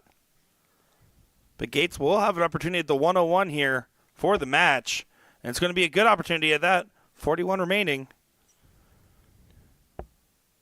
Going for the 32. Pins it! What a shot for Leonard Gates. Great 101 check. They were just confirming the match was over. Gates is like, am I allowed to celebrate yet? Handshake? Am I not? What's going on here? As they do survive what was a little bit of a scare with the opponent sitting on 80 in a last leg decider. Good stuff from Gates and Milk. Wow, what a check out with your opponent sitting on 80. You just don't want to give him a look there, and that's exactly what he did. So they'll move on to the semifinals. They'll be our third semifinalists as we now are awaiting a couple matches still in the top 16. Wow, I don't know how they're still in the top 32, but all righty, we'll wait on those, and we'll be right back with some more action, folks. Don't go anywhere. William Stewart, Nick DeShare, Sean Green. We'll be right back. Give us a thumbs up, folks.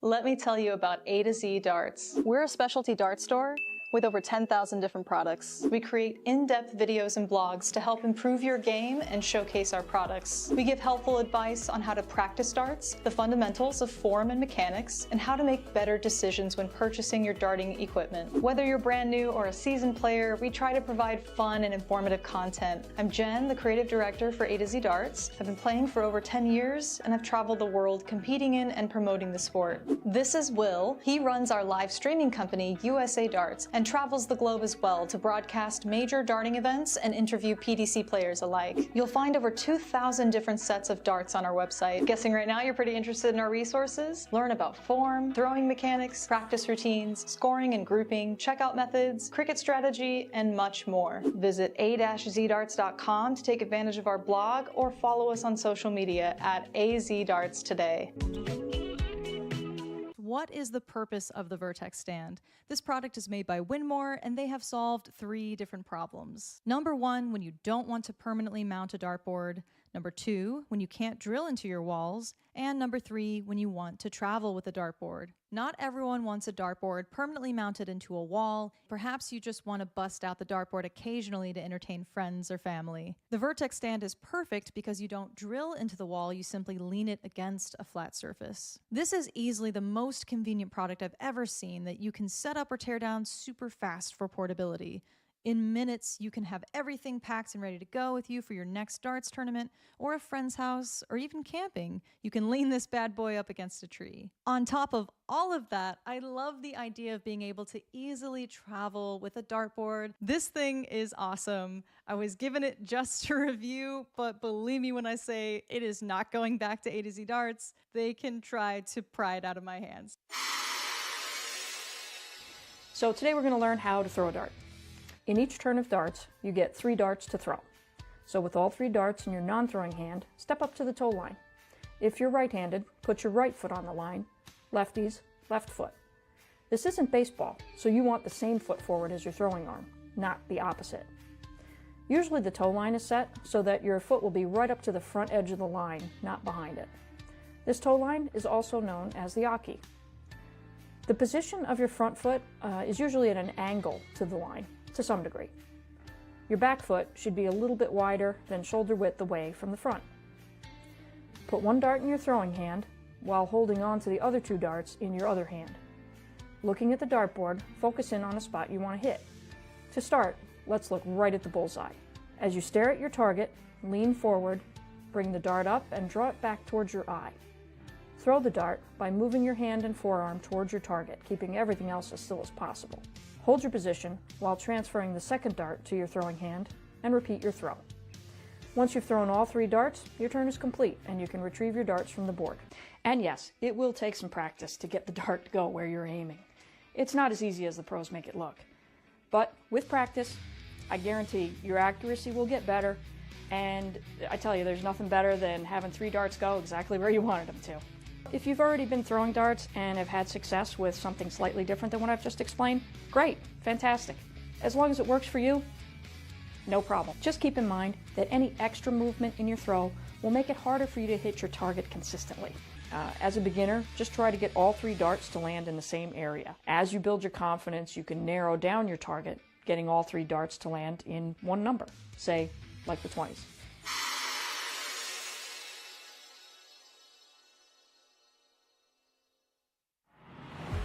This game is going to be key. You can tell by the way they're scoring. There may be nothing in it. One man misses, does the other man get? Yes! Double 12! That is the most amazing level dance you will ever see in your life! I can't state! Double 12, and the 9 Dart King lands another one! Double 19, Michael. Double 12, back going! Michael back going! Luke Humphries, the ascension is complete. Incredible stuff. The world number 1 is world champion. Throwing 23-gram Cali West Colonial steel tip barrels. Her favorite checkout is 108. Coincidentally, Will Stewart recently did a video series, 4 ways to check 108. So many people voted Shanghai on the 18s, but Callie prefers the 419s for double 16. So we're going to go that method in honor of her. Here's attempt number 1.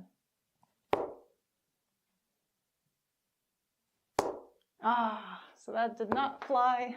There's your treble. Attempt number 2.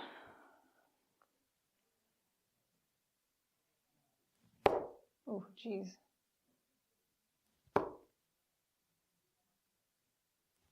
Oh, outside the wire. Attempt number 3.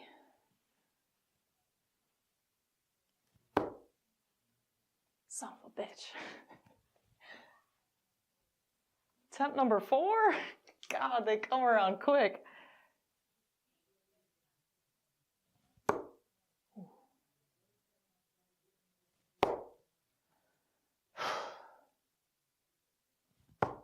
Oh, I wasn't gonna let Callie down. Jules Van Dongen, the Dutch Dragon, brand new signature darts as a part of the Winmore US player launch. I'll be doing an in-depth review of his soft tip and steel tip variations, of course. Stretching it out because someone suggested a 95 checkout, and I am not feeling very confident yet because I filmed the steel tip portion first. But we're aiming for the 19s, and if we miss into the single 19 like it did, we go treble 16 for double 14. But no dice. Gonna have to reset for attempt number 2.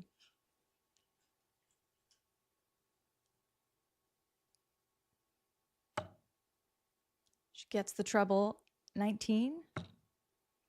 Miss outside on the double. And miss inside cause you suck. Attempt number 3 always comes by so fast.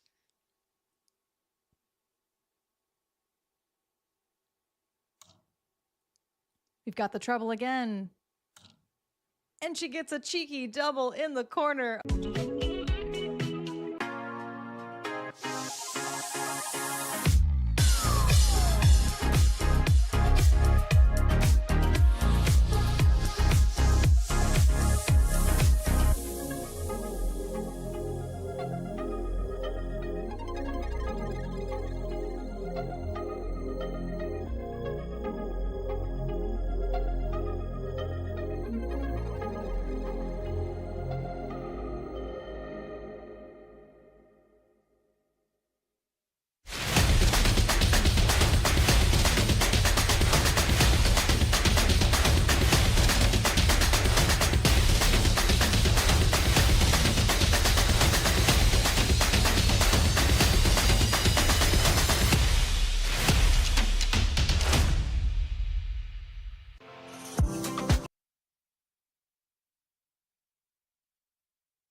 Welcome back to the men's doubles 0-1 matchup. This is the first semifinal between Bradley Bayless and Connor Bowler taking on Norman Madu and Michael Esquibel.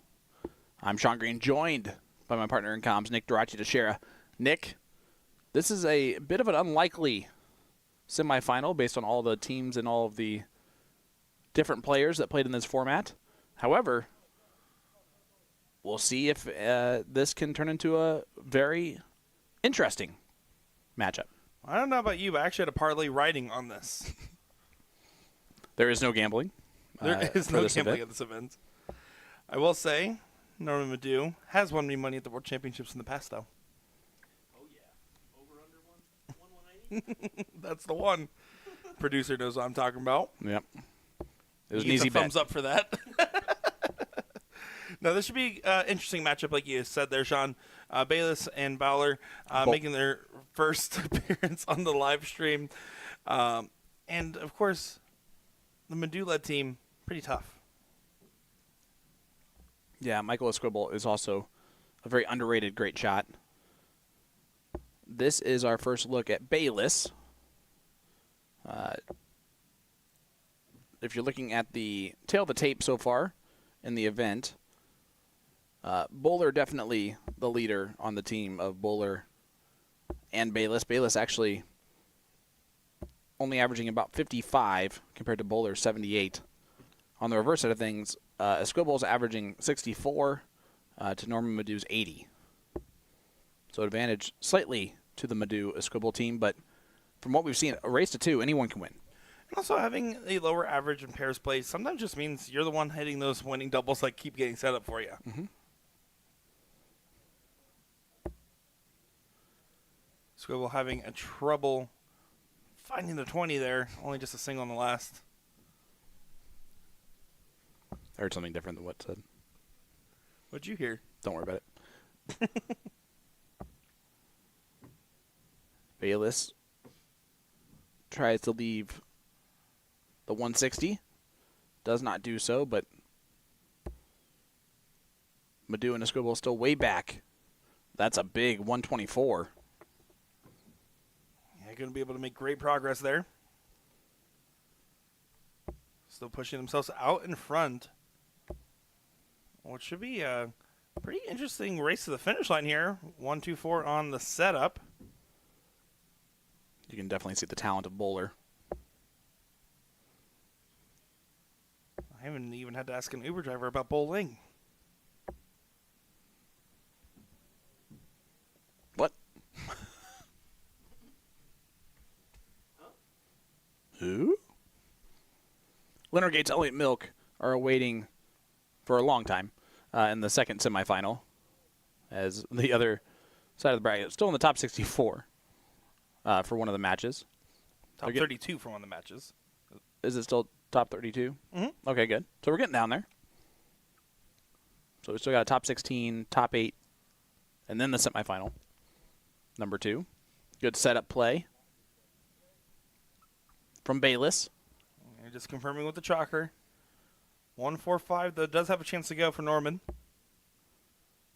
Not anymore. 75 remains. Trouble 17 for 24. Now hit a single bowl. Leave it for your partner. Yeah, he went for the trouble 17. Smarter of the options we gave. Fair. 32 can go for leg number 1 here. Yeah, and this is the more talented player of the duo.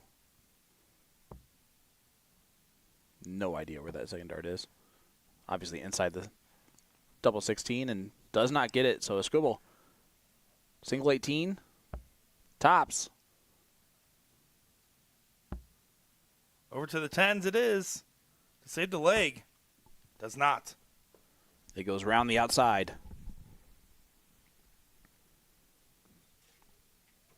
And now Bayless an opportunity. And pins the double 8. You see how much it means to him. As their diddle now for the start of leg number 2. It is a race to 2 here in the semifinal. The final will be a race to 3.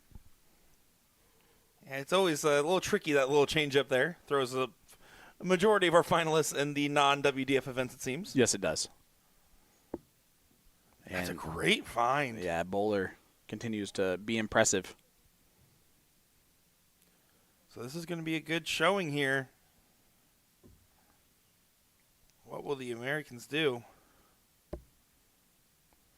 Well, right now the UK duo is doing fantastically. As that's a 180 from Bowler to get us started. Taking full advantage of the start. Bayless just needs to be on support duty. Your partner's hot-handed at the moment, and Norman's going to try to follow in suit. Oh, Stormin' Norman. Finds a 140 on the dartboard there. Does storm right on through. Norman, I've seen since I was a youth player playing in the local Florida tournaments as he frequents the area. You'll love to see that. There was a lot of pressure on Bayless to keep the perfect 9 going. Did not do so. But look at this from Esquibal. That's a 171 maximum. So they go 140, 171. And fire right back. But this is for another 180 for Bowler. Wow. They are throwing on all cylinders right this second. Yeah, incredible performance from all 4 party members really doing their job at this moment. Madu on setup duty. Needs to leave your partner something. 170 is currently where you're at. He wants to try to get underneath that dart. He does, but well off what he intended. Just 60 on the turn to leave the little fish.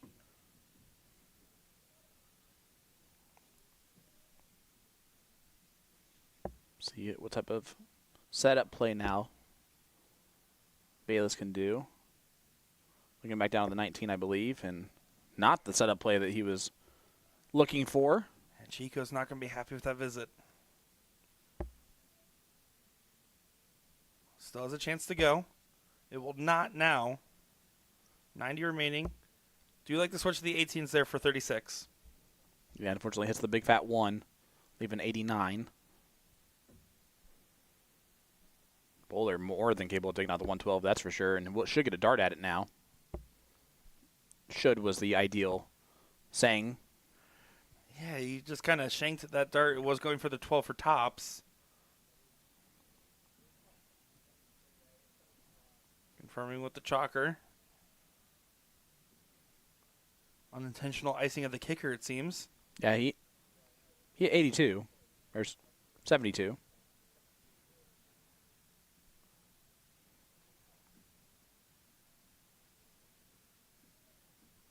Yeah.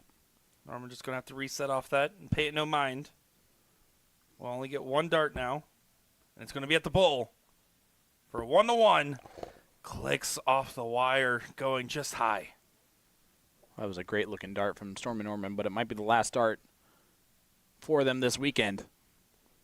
If Bayless can continue to do the cleanup duty to get to the final, double 10. Nails And it it's in. Well, look at that. Bayless and Bowler move on to the final, and Madu and Esquibal are knocked out there, unfortunately, for their run. Came down to just a little pause there. You can see there's no hard feelings onto that one. Norman knew he had his opportunity and almost took it. And look at how excited those guys are. I love to see it. And they will be in the final of the final event this weekend at the Las Vegas Open at the Tuscany Suites Casino. Who will they play? Well, that remains to be seen, and it might be a hot minute before we get that answer. As we still have a pretty wide open field here. Yep. But they still did their run. We're going to go ahead and get you some updates here. As soon as there's another match available on the board, we'll see what we can do to get to the action continuing here at the Tuscany Suites and Casino. My name is Nick Teixeira, joined by Sean the Mean Green and Will the Thrill Stewart. We'll be back in just a moment's time.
Welcome back, ladies and gentlemen, to the Las Vegas Open here in Las Vegas, Nevada at the Tuscany Suites and Casino. I'm Sean Green, I guess joined by Will Stewart. Nick Teixeira here. Hello. Much better sounding voice. We are live here for the last 16 bout. So much more comfy. Tyler Reddy and Matt D'Angelo taking on Jensen Walker. And this gentleman right here is our first look at Shane Lowe. It's kind of scary how much room we got over here. There's so much room for activities. It's different being in this spot. But anyway, yeah, it's going to be a good matchup here. This is Tyler Reddy. Jensen Walker, of course, with the biggest jug of water you've ever seen. of water you have ever seen. Yeah, he's got a 180 coming in. Nope, 140. Walking the DJD out jersey. You see that? Yeah, the new DJD jersey for him, for Jensen. The runner-up at Lakeside for the boys this year. And really cool, the stained glass window effect that's on the front of Jensen's jersey, of course, because David Garfinkel is the Picasso of dart jerseys. There is meaning behind it. Jensen from area in England where there is a great cathedral called Coventry Cathedral, and that is a stained glass window from there. Oh, okay. So a little Crazy. homage to home. Crazy that you know that.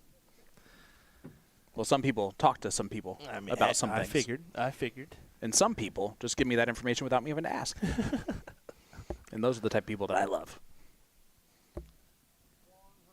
Nice 100 there for Tyler Reddy. Crystal Geyser, right? Say it again? Crystal Geyser? Is that right? Is that what I saw? Yeah. Okay. Oh, the giant water sponsor brand jug? here. Yep. If you want to sponsor Jensen, go ahead and reach out. Yeah. He'd appreciate it.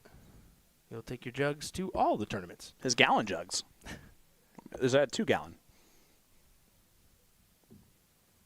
Next thing we know, he'll be walking in with the old orange jug from Gatorade. Gatorade. Alrighty. Here is lefty Shane Lowe. 36.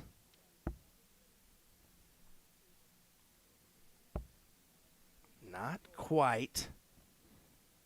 The team of Reddy and D'Angelo have been waiting for quite a while here at this point. Yeah, and that's a thing, man. Is when you've been waiting, and I feel bad for those people that were in the 256, 128 that were sitting there waiting the whole time. You know, for a few people that make runs in the WDF side, but Yeah, exactly. ooh, our finalists are from the UK. They actually are going to be, I guess, missing a flight for their final. Yeah.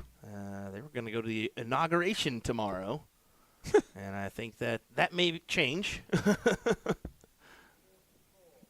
That's awesome. You love to see things like that. Of course, Matt D'Angelo is part of the D'Angelo Sports group there on the East Coast. A big sponsor of a lot of different players. And that's in the wrong double. Ooh, yeah, that's a tough one. So we'll see if Tyler is ready to take out 24. Double 6. He is my former blind draw partner, and he does hit the double 6. And just like he's carried me in blind draw tournaments before, Tyler Reddy takes out leg number 1. They will now diddle to see who will start to leg number 2. Jensen Walker going to get the diddle started first.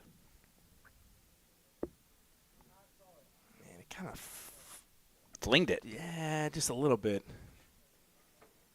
By the way, Tyler Reddy of Canada is, I mean, you want to talk about one of the nicest human beings in the world. Fantastic partner and a great talent. Got me in a blind draw and didn't say one bad word about it the entire time. He's like, well, I accept the circumstances, and we'll try to run with them. Some people really want the opportunity to try and see if they can drag the anchor along. Tyler was nice enough to attempt to do that. It didn't work, but it was an attempt to do it. Oh, Jensen, big 140.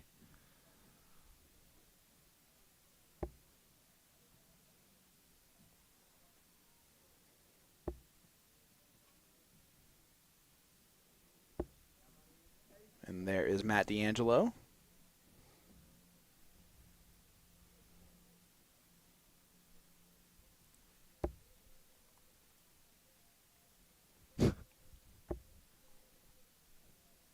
Someone's saying, as after listening to Tony Romo call that game, you guys are definitely better. Yes. I don't know what's worse, Tony Romo or Tom Brady on a call. You would think that he'd be so much better than he actually They're is. both trash. Yeah, it's not good. Although that being said, it's really difficult to do commentary. Oh, yeah. And especially for a former player to go in there into the booth and do a decent job. It always looks easier than it ends up being. So give us some time. But D'Angelo a chance to get down to a finish. Needs a treble to do so. Otherwise, Shane Lowe's going to go fishing. He is from Horncastle in Lincolnshire. Yep. Hornshire. Horncastle in Lincolnshire. Okay. What? Some names, man. I'm sure they get a kick out of our names. Oshkosh. I have a town in my state that's called Floyd's Knob.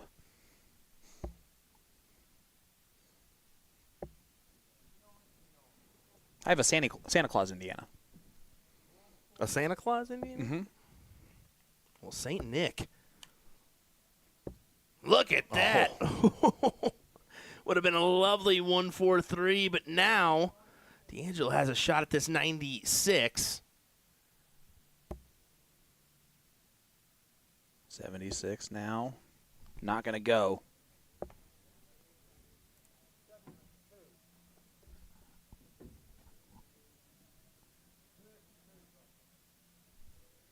Will we be 1-1? We will. Let's go to a decider in our last 16 matchup. Shane Lowe makes that look easy.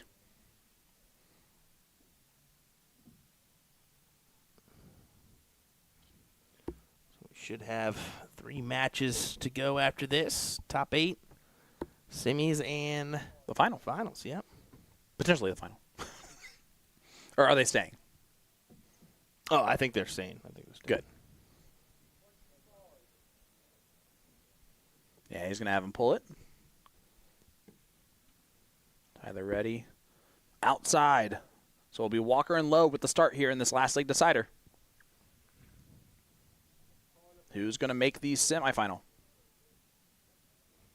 Jessica Ham says, my family has a farm in Santa Claus, Indiana. So there you go. Hey. It's also where Holiday World is located, which is a perfect name. Holiday World? Yeah, there's free sodas. Like free refills of sodas. It's the greatest thing ever. I'm so confused. You can get a free refill at any. No. I'm sorry. The drinks are free automatically. Okay. Like, you don't get refills. It's just the drinks are free. Usually refills are pretty common. Look, the rides are fine. Okay, they need to bring in something to make sure that people go. It's the free soda.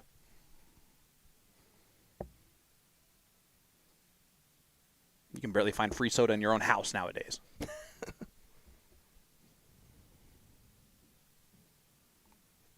Of course, I haven't been there in a long time. They probably got rid of that.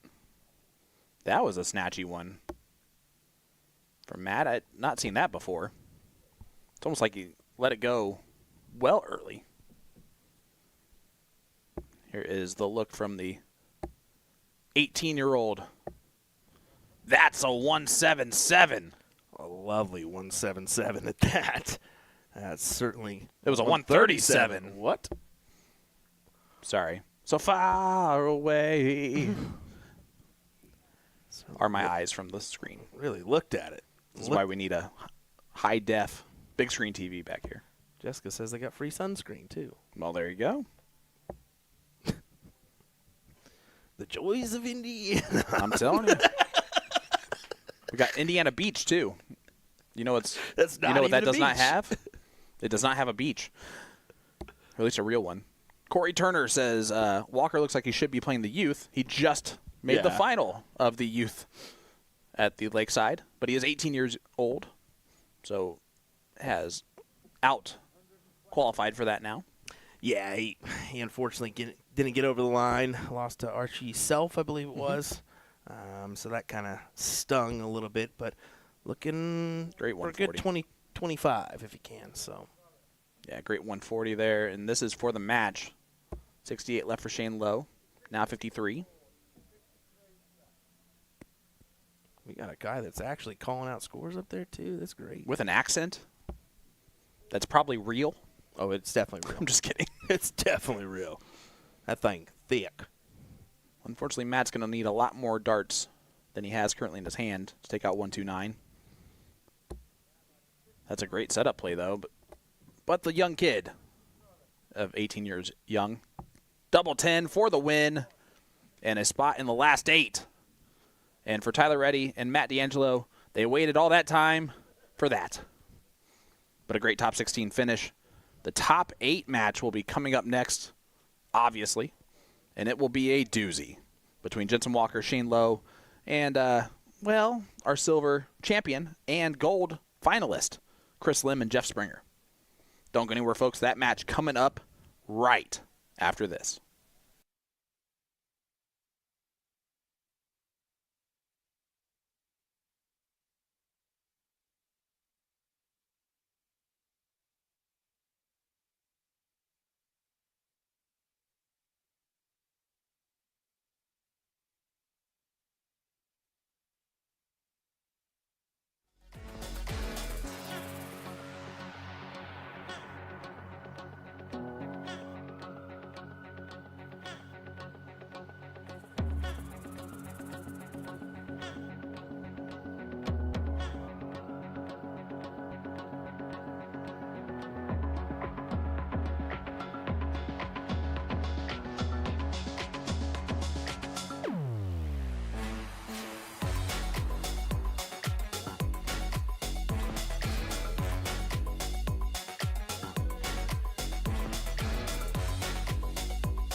Welcome back to Sunday Fun Day here at the Las Vegas Open, live at the Tuscany Suites Casino. This is the quarterfinal matchup between Jensen Walker, Shane Lowe, taking on Chris Lim and Jeff Springer. It should be a fantastic bout. I'm Sean Green, joined by Nick Teixeira. Nick, should be a good one. They're all been good ones. There's no such thing as a bad match on a darts live stream. So then this one should be also a good one. You're correct. Boom. No, looking forward to seeing these players play on the board. Of course, Chris Lim, the emotional win 5-4 over David Fathom in that silver event. Going to be trying to ride that form. Let's hope he didn't celebrate the win. Well, I'm sure he celebrated the win. We saw where he was right after the win. And, The autograph podium. yeah, something like that. Of course, Jeff Springer making a final as well, playing against Dave Cameron in the gold final. Walker not happy with the bounce out on the dart there. Had words to say to that dart for quitting on it. Only 12 points on the score. Coming into this, Chris Lim, 10th in the average at 76 versus Springer, 5th overall at an 82. And then if you're looking at the reverse side of things, well, Jensen Walker's at 9th. And then you got to go down a little ways to find Shane Lowe, 25th overall in the averages. So if averages tell you everything, this should go the way of Chris Lim and Jeff Springer. But that's never usually the case. Low may be low on the board, but he's this far in the bracket. And that's all that really matters. All the other stats that happened before it are just that, stuff that's happened in the past. But here we go. The man that's more hydrated than most, Walker, stepping up to the line here.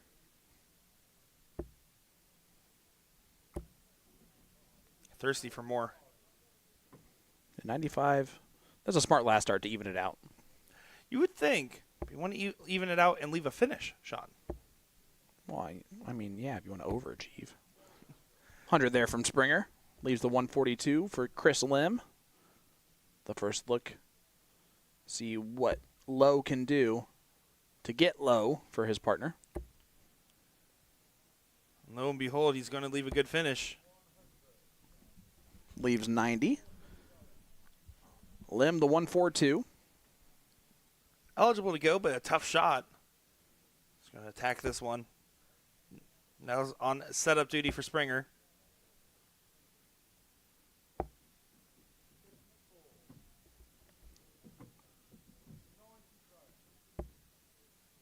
$70 left. We'll get Bullseye. And he pins the bullseye, does young Jensen Walker. The 18-year-old makes it 1-0 in this quarterfinal race to 2 against Chris Lim and Jeff Springer. And then just some beautiful throwing. And don't get me wrong, the winner of this with Leonard Gates and Elliot Melk is going to have a tall task at hand. But you have to give some credit to the fact that right now Walker and Lowe are going to be getting more and more heated up the more they keep staying on this board. And Lim and Springer need to put a stop to this here if they want to continue on with their tournament run.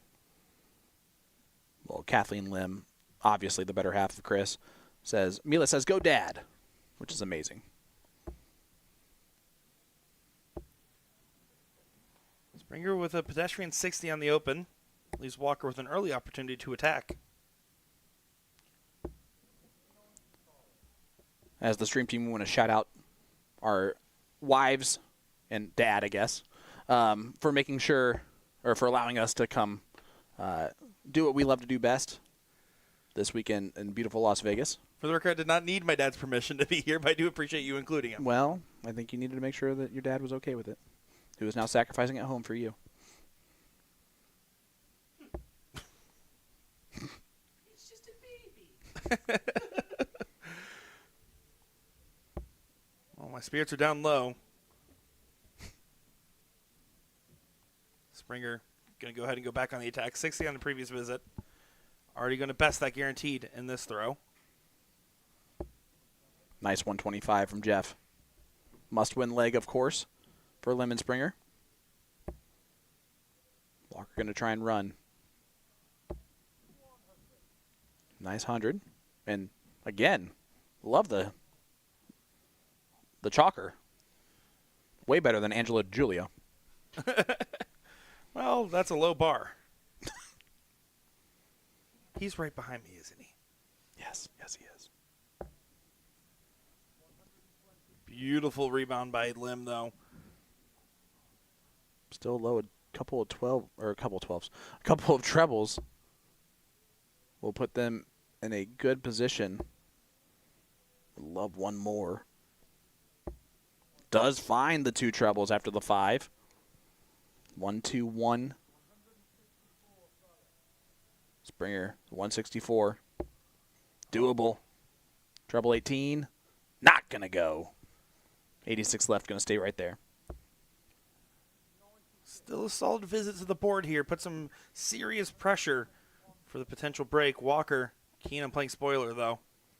Treble 17. Would have left a shot at the bull. We'll leave 64. He's hit 100% of his bull shots in this match. Chris Lem, 68. We'll only get 1 dart. Playing for the 16-8 here, taking a deep breath, knowing it's an important visit. It's at tops. His favorite double on the day. Except for this time. And now Shane Lowe to upset the Lim Springer duo and book themselves a spot in the semifinal against the Leonard Gates Elliott Milk duo. We'll also only get 1 dart here. 32 for the match. Does go. Walker and Lowe with a big celebration there as Lim and Springer out. 2 different finals appearances for them. They will not be on track for another one to end their weekend here in Las Vegas. Yeah, and again, they had to wait a little bit of time for that match, and it might have come back to cost them. But Shane Lowe, Jensen Walker continue to run. Up next, that second semifinal, Leonard Gates, Elliott Milk, awaiting Jensen Walker and Shane Lowe. That match will be coming up next here live, brought to you by USA Darts at the Las Vegas Open. Sean Green, Nick Teixeira, Will Stewart back with more right after this.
Welcome back, ladies and gentlemen, to the second semifinal of our final event of the Las Vegas Open weekend.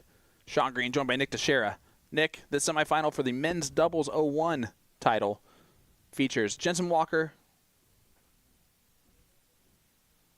and Shane Lowe taking on Leonard Gates and Elliott Milk. I couldn't tell where the bit stopped and where it started there for a second. That was the point. I got worried, Sean. Excited to be on the call with you for this semi here. We had a lot of fun watching Bayless and Bowler really bowl on through to that final, and having to skip a flight to be able to stay here. And now this should be a good showing, as these teams both have pretty good stakes in this one and good claims for this final. And the 18-year-old Jensen Walker wearing a really cool DJD jersey today. Fun fact, every DJD jersey is pretty cool. Well, when it's the Picasso of Dart jerseys, creating those bad boys. Jensen's, of course, has an homage to his home with the stained glass window from the Covington Cathedral on the front of his jersey, which is pretty cool to see. Shane Lowe. Homage to the ocean with the blue shirt.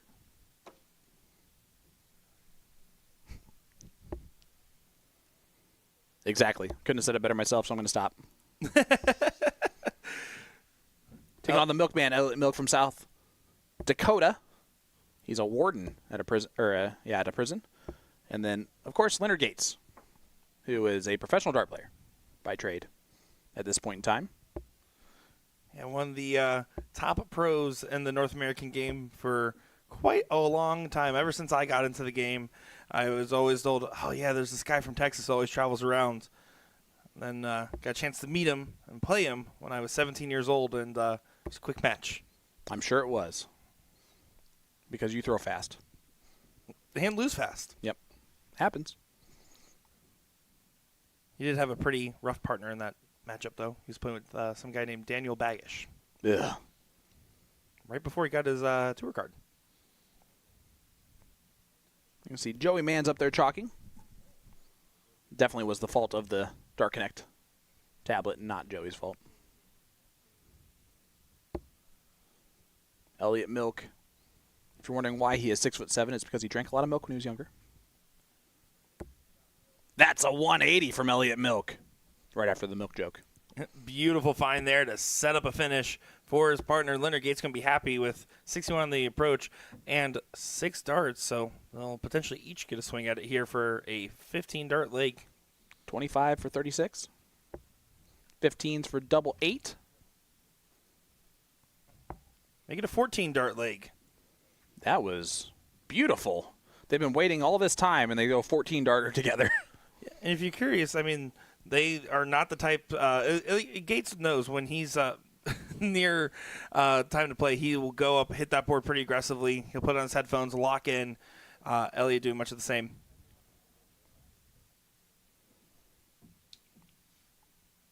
Jason asking about Elliott Milk. He's a really funny human being, like off the Aki. Both funny, haha, and funny, peculiar. Yeah, he's comical. For the fact that he's a warden at a prison, you would never ever guess that, except for his height. He might just not be he might be a former warden.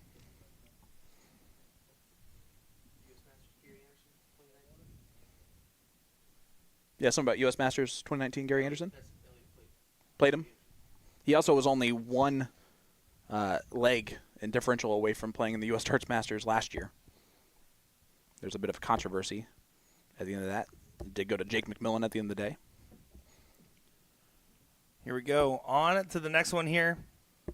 Gates starting off with a ton, and Walker kind of off the margins here. You expect, because Walker and Lowe were consistently throwing in these last couple of matches, that they would kind of keep up the momentum. It has not really shown its head in this match so far. Yeah, Gates and Milk have been able to dictate, but that helps when you throw a 14-darter. You can dictate whatever you want. And they are on pace for doing more of that in this leg. Well, still going to try to mount a defense here. You get this far, you don't want to fall short. One match away to that final. Over under 25 people still left in that room. Well, that's because we have thousands watching around the world. And the millions No, round down. watching around the world. Well, that's his actual line for John McDonald. Yeah. I mean, we might as well pretend. No reason not to. 359. Oh, sorry, 355 left for Walker. Sometimes my math will get there. I was actually surprising myself most of the weekend with how good my math had been. And you were surprising everyone earlier today. Did you guys know that triple 15 is 55 points? You do now. Only when you hit it really good. Or really well, because you can't hit anything good. Can't hit 55 and 1, Sean. The milkman getting some breakfast. Having a little cereal with that 36 scored. Yeah, curdled the opportunity. But Leonard's still going to be able to set up Elliott for a redemption shot here. Yeah, absolutely. How good of a redemption shot will it be? Leonard hopes he does all the work here. Let's Elliott do all the finishing.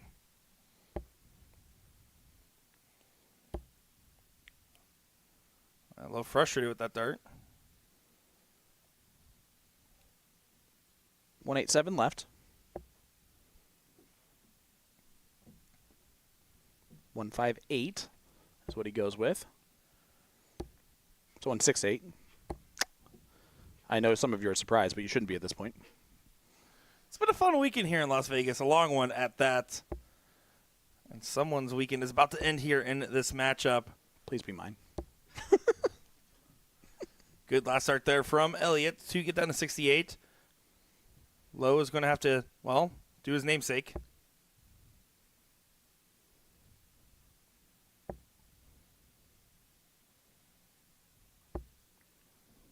Not low enough. Unable to go from the window to the wall. And Well, now Slut Gates, drops down the 68 hall. left. One dart is all he's going to have. What is he doing? Double 14. Well, he wants to just go ahead and leave Elliott a terrible double of double 7 if he returns. Yeah, great partner play there. Something like that. I mean, we don't know the conversation. Maybe Elliott actually was thinking that. Yeah, he does have 14 remaining. You know, that's correct. Normally we can't blame Joey Man. That's correct, Elliott. Walk away. That's way too late. Okay, that happened a while ago.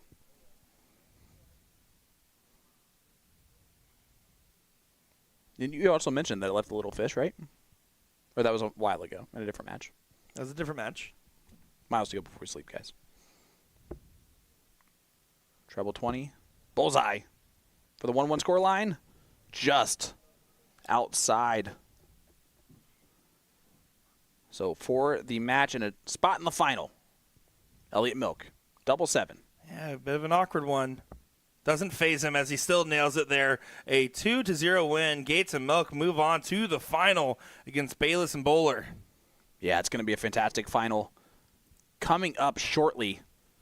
And it will be our last match for the entire weekend. That's sad to say. It's not sad to say because we're going Bittersweet. downhill quickly. And we're yelling timber. But you guys don't go anywhere. We'll be back for that final and a potential train wreck between the commentary crew. Anywhere.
welcome back for the final match of the 2025 Las Vegas Open, live at the Tuscany Suites and Casino here in Las Vegas, Nevada. I'm Sean Green, joined by Nick Teixeira, my partner in comms, all weekend long, except for those few matches we had Will Stewart on call. Sorry about that. And we are live here for the final of this men's 501 doubles. Nick, first of all, it's been an absolute pleasure sitting next to you all weekend long.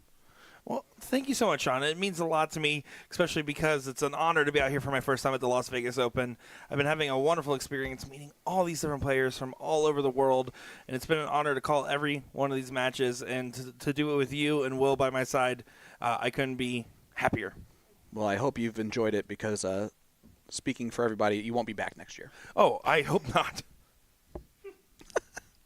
All right, here's the look at the more unknown team between the two.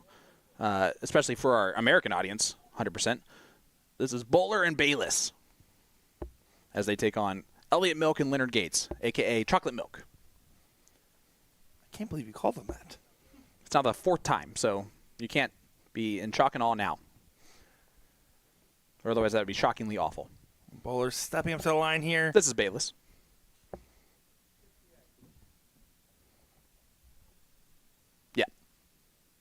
Yeah, I'm right. Don't worry about it. You don't have to question me on this one. Here's Leonard Gates.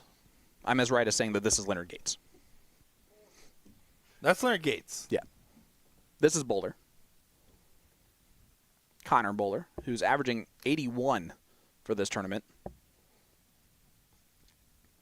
It might be a name that we just keep an eye on for the future. Maybe UK-wise as well. His throw is great. He's a younger kid, you can tell.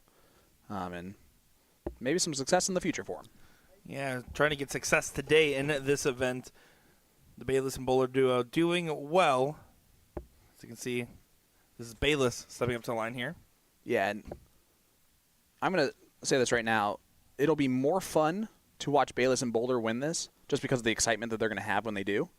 Over Gates and Milk, who will just be like, cool, let's go home.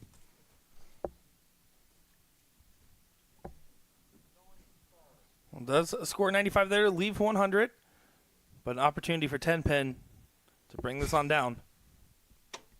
It's a good one. It's the back of his shirt. Is it 10 Pin? Is that what it says on there? Yeah. It's a better nickname than I thought. I'm not that creative. I mean, that's pretty creative, though. For whoever made the shirt. And I love how you still messed up that one was not Bowler and still was questioning me when his dark nickname is 10 Pin. I didn't realize that until I started looking at the shirts. Tops, Sir? tops. And the Milkman just a bit outside. So 132 is going to be the swing here. Not going to be swung. I like how we pep talk ourselves before this match started. So far, so good. Tops left for Leonard Gates. Looking for the red bit. Does find it there. Gives a little celebration as that's 1-0 in this one.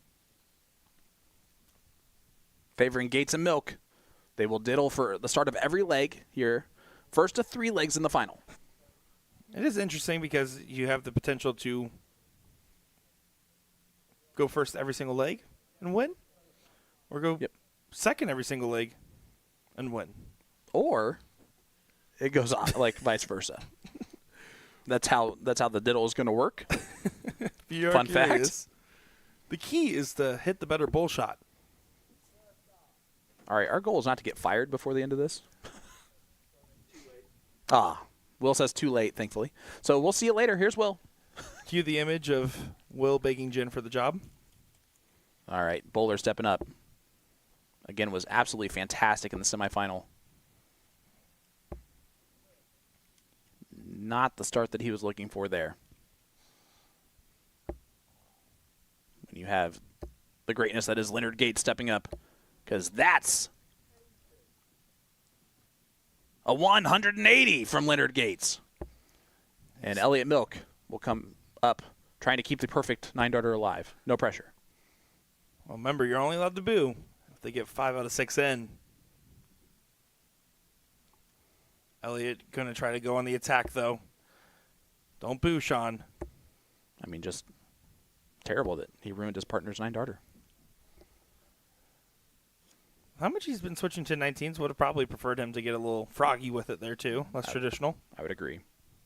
Not about the froggy part, but everything else that you said. Bowler going to look for a 180. Gets the 125 instead. Doesn't nail it, but just enough to keep them in the leg. Gates going to still keep them out in front, though, as they've already taken the darts. And they're still off running with said darts. Yeah, 100 there from Soldier. Puts them in the driver's seat. Only a 2-trouble visit from Bayless. Will do anything about that. Still, honestly, Bayless has played really well in the last couple matches. Only averaging 55 total, but has been the one to take out both doubles in the semifinal to get to this point. He's doing his job as part of that duo. Yeah, and again, the averages don't always tell the full story, especially in pairs play, right? You can have a really low average, but if you have a high checkout percentage, you're doing your job. Bowler trying to set up Bayless and not going to do a very good job of that here. So Gates 116 was doable. Not going to be able to do so now, so how is he going to be able to tee this up? Finds just a single 19 on the second. And I'm not sure if that was in the treble 3 on the first dart, because if it was, then it still was doable, technically. Good last there to help tee on things and get him back into proper range.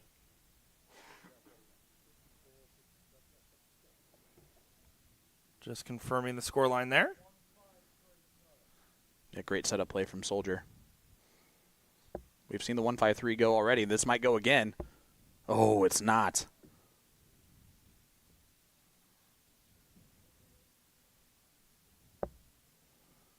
Down to the 17. Hoping that his partner can return. But Elliott Milk just looking straight ahead at the tops. That's about where his eye line is anyway. I was going to say awfully literal with that one, but still needs to find it and doesn't get it in there for that 2-0 match point advantage. Instead, an opportunity. This is not the man you want approaching the board if you're Gates and Milk. 20. Tops for a big first leg for Bowler and Bayless on the board and just drags it low. And not capitalized, so now Gates will get a redemption here. To make it 2-0. And he does exactly that in a race to 3. Good position to find themselves in. Elliott's getting a little too crazy with the fist bump action. None of that nonsense around here. Surprised he didn't walk off stage and fist bump the crowd. 2-0 lead now for Gates and Milk. They will diddle for start in leg number 3.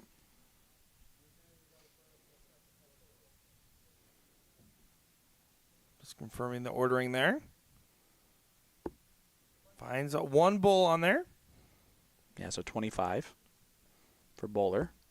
25 for Gates. He's going to pull that and then step back up again.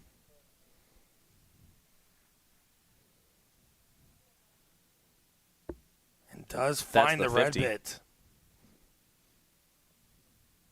Bowler needs to be perfect and is not. So Gates and Milk with the start in leg number 3. One leg away from the title. And the conclusion of the Las Vegas Open for 2025. Yeah, solid performance from them in this final so far. No real notes. They've scored higher together before, but they're doing enough to just be commanding throughout the entirety of this matchup. If you're Bayless and Bowler, you're thinking, I missed a flight for this?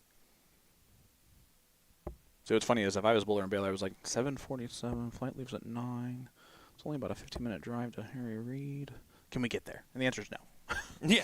Because you still got to pack, I'm sure. Unless they have the suitcase on them, then they can probably potentially make it. Well, the fun is in not knowing. Just a 60 there from Milk. For someone who suffers with high anxiety, I would say the fun is not in not knowing. Just the 40 there. Unfortunate as now Leonard Gates can just continue to push this along. Not by much, but does get enough of an advantage will be felt unless 10-pin sinks a big one. 10-pin, more than capable of sinking a big one. Knocks down 140.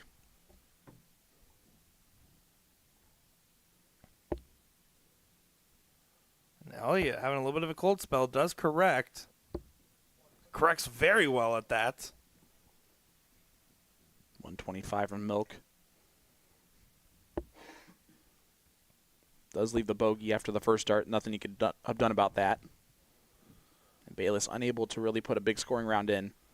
And 6 starts from 162, absolutely in the range of Gates and Milk. It's going to be set up. It was a scary last start from Soldier. Trying to leave 30 for his partner. Yeah, I was curious about that one, but in either case, Elliott was a big fan of the double 7, so who knows? Yeah, I'm sure he wanted the double 15. Yeah. 70 left here for Milk and the title. 20. Tops. And just drags it low. I'm telling you, Bayless has been really good at checkouts. Can he get a big 3-figure checkout to stay in the match? No. 102 not doable. Nails the bolt in the last, gives a little look to his partner. Trying to stay fiery there, but double 10 will decide this one. You'd have to imagine it goes, and it does on the first start. Leonard Gates and Elliott Leche are your winners here, 3-0. Yeah, that's actually going to be the second title in 2 years in this event for Leonard Gates. Last year did it with Cameron Menzies. This year does it with Elliott Milk. So he's pretty good at picking his partners as well. Yeah, it seems to be, but also holding up his own end of the bargain. And, of course, Bayless and Bowler, good on them for the run. Definitely not the team you would have probably called for a finals appearance. Yep. They still did it, and they did it very convincing in the semis as well with that 2-0 win. Yeah, great performance. Let's give a huge thank you and congratulations to the tournament staff here at the Las Vegas Open for a fantastically run event. I want to thank my partners in the commentary booth this weekend, Nick Teixeira, Will Stewart, and, of course, the other duo of our team, Tori Souders and Jen Mounts. It has been an absolute pleasure to be here, Nick. Yeah, I had a lot of fun, a lot of memories being made here at the Las Vegas Open Dart Tournament at the Tuscany Suites and Casino here in Las Vegas, Nevada. That will do it for our show. That will do it for our broadcast. A big thank you from everyone at USA Darts. Make sure to give us a follow, and we will be live with the next event soon, so don't go anywhere, folks. Just make sure to keep those notifications turned on. Well, the USA Darts Productions will be bringing you the maybe possible conclusion, the finals of the women's singles cricket challenger series tomorrow night, 9 p.m. Eastern, 8 p.m. Central. We'll also see the Ohio Bull Shooter and the Pennsylvania Bull Shooter the next 2 weekends as well on the YouTube platform. So there's a lot of darts heading your way as part of the USA Darts Productions. But that'll do it for us here at the Tuscany Suites Casino in Las Vegas, Nevada. Until next year, from Sean Green, Nick Teixeira, and Will Stewart, have an absolutely wonderful rest of your night, and we will see you soon.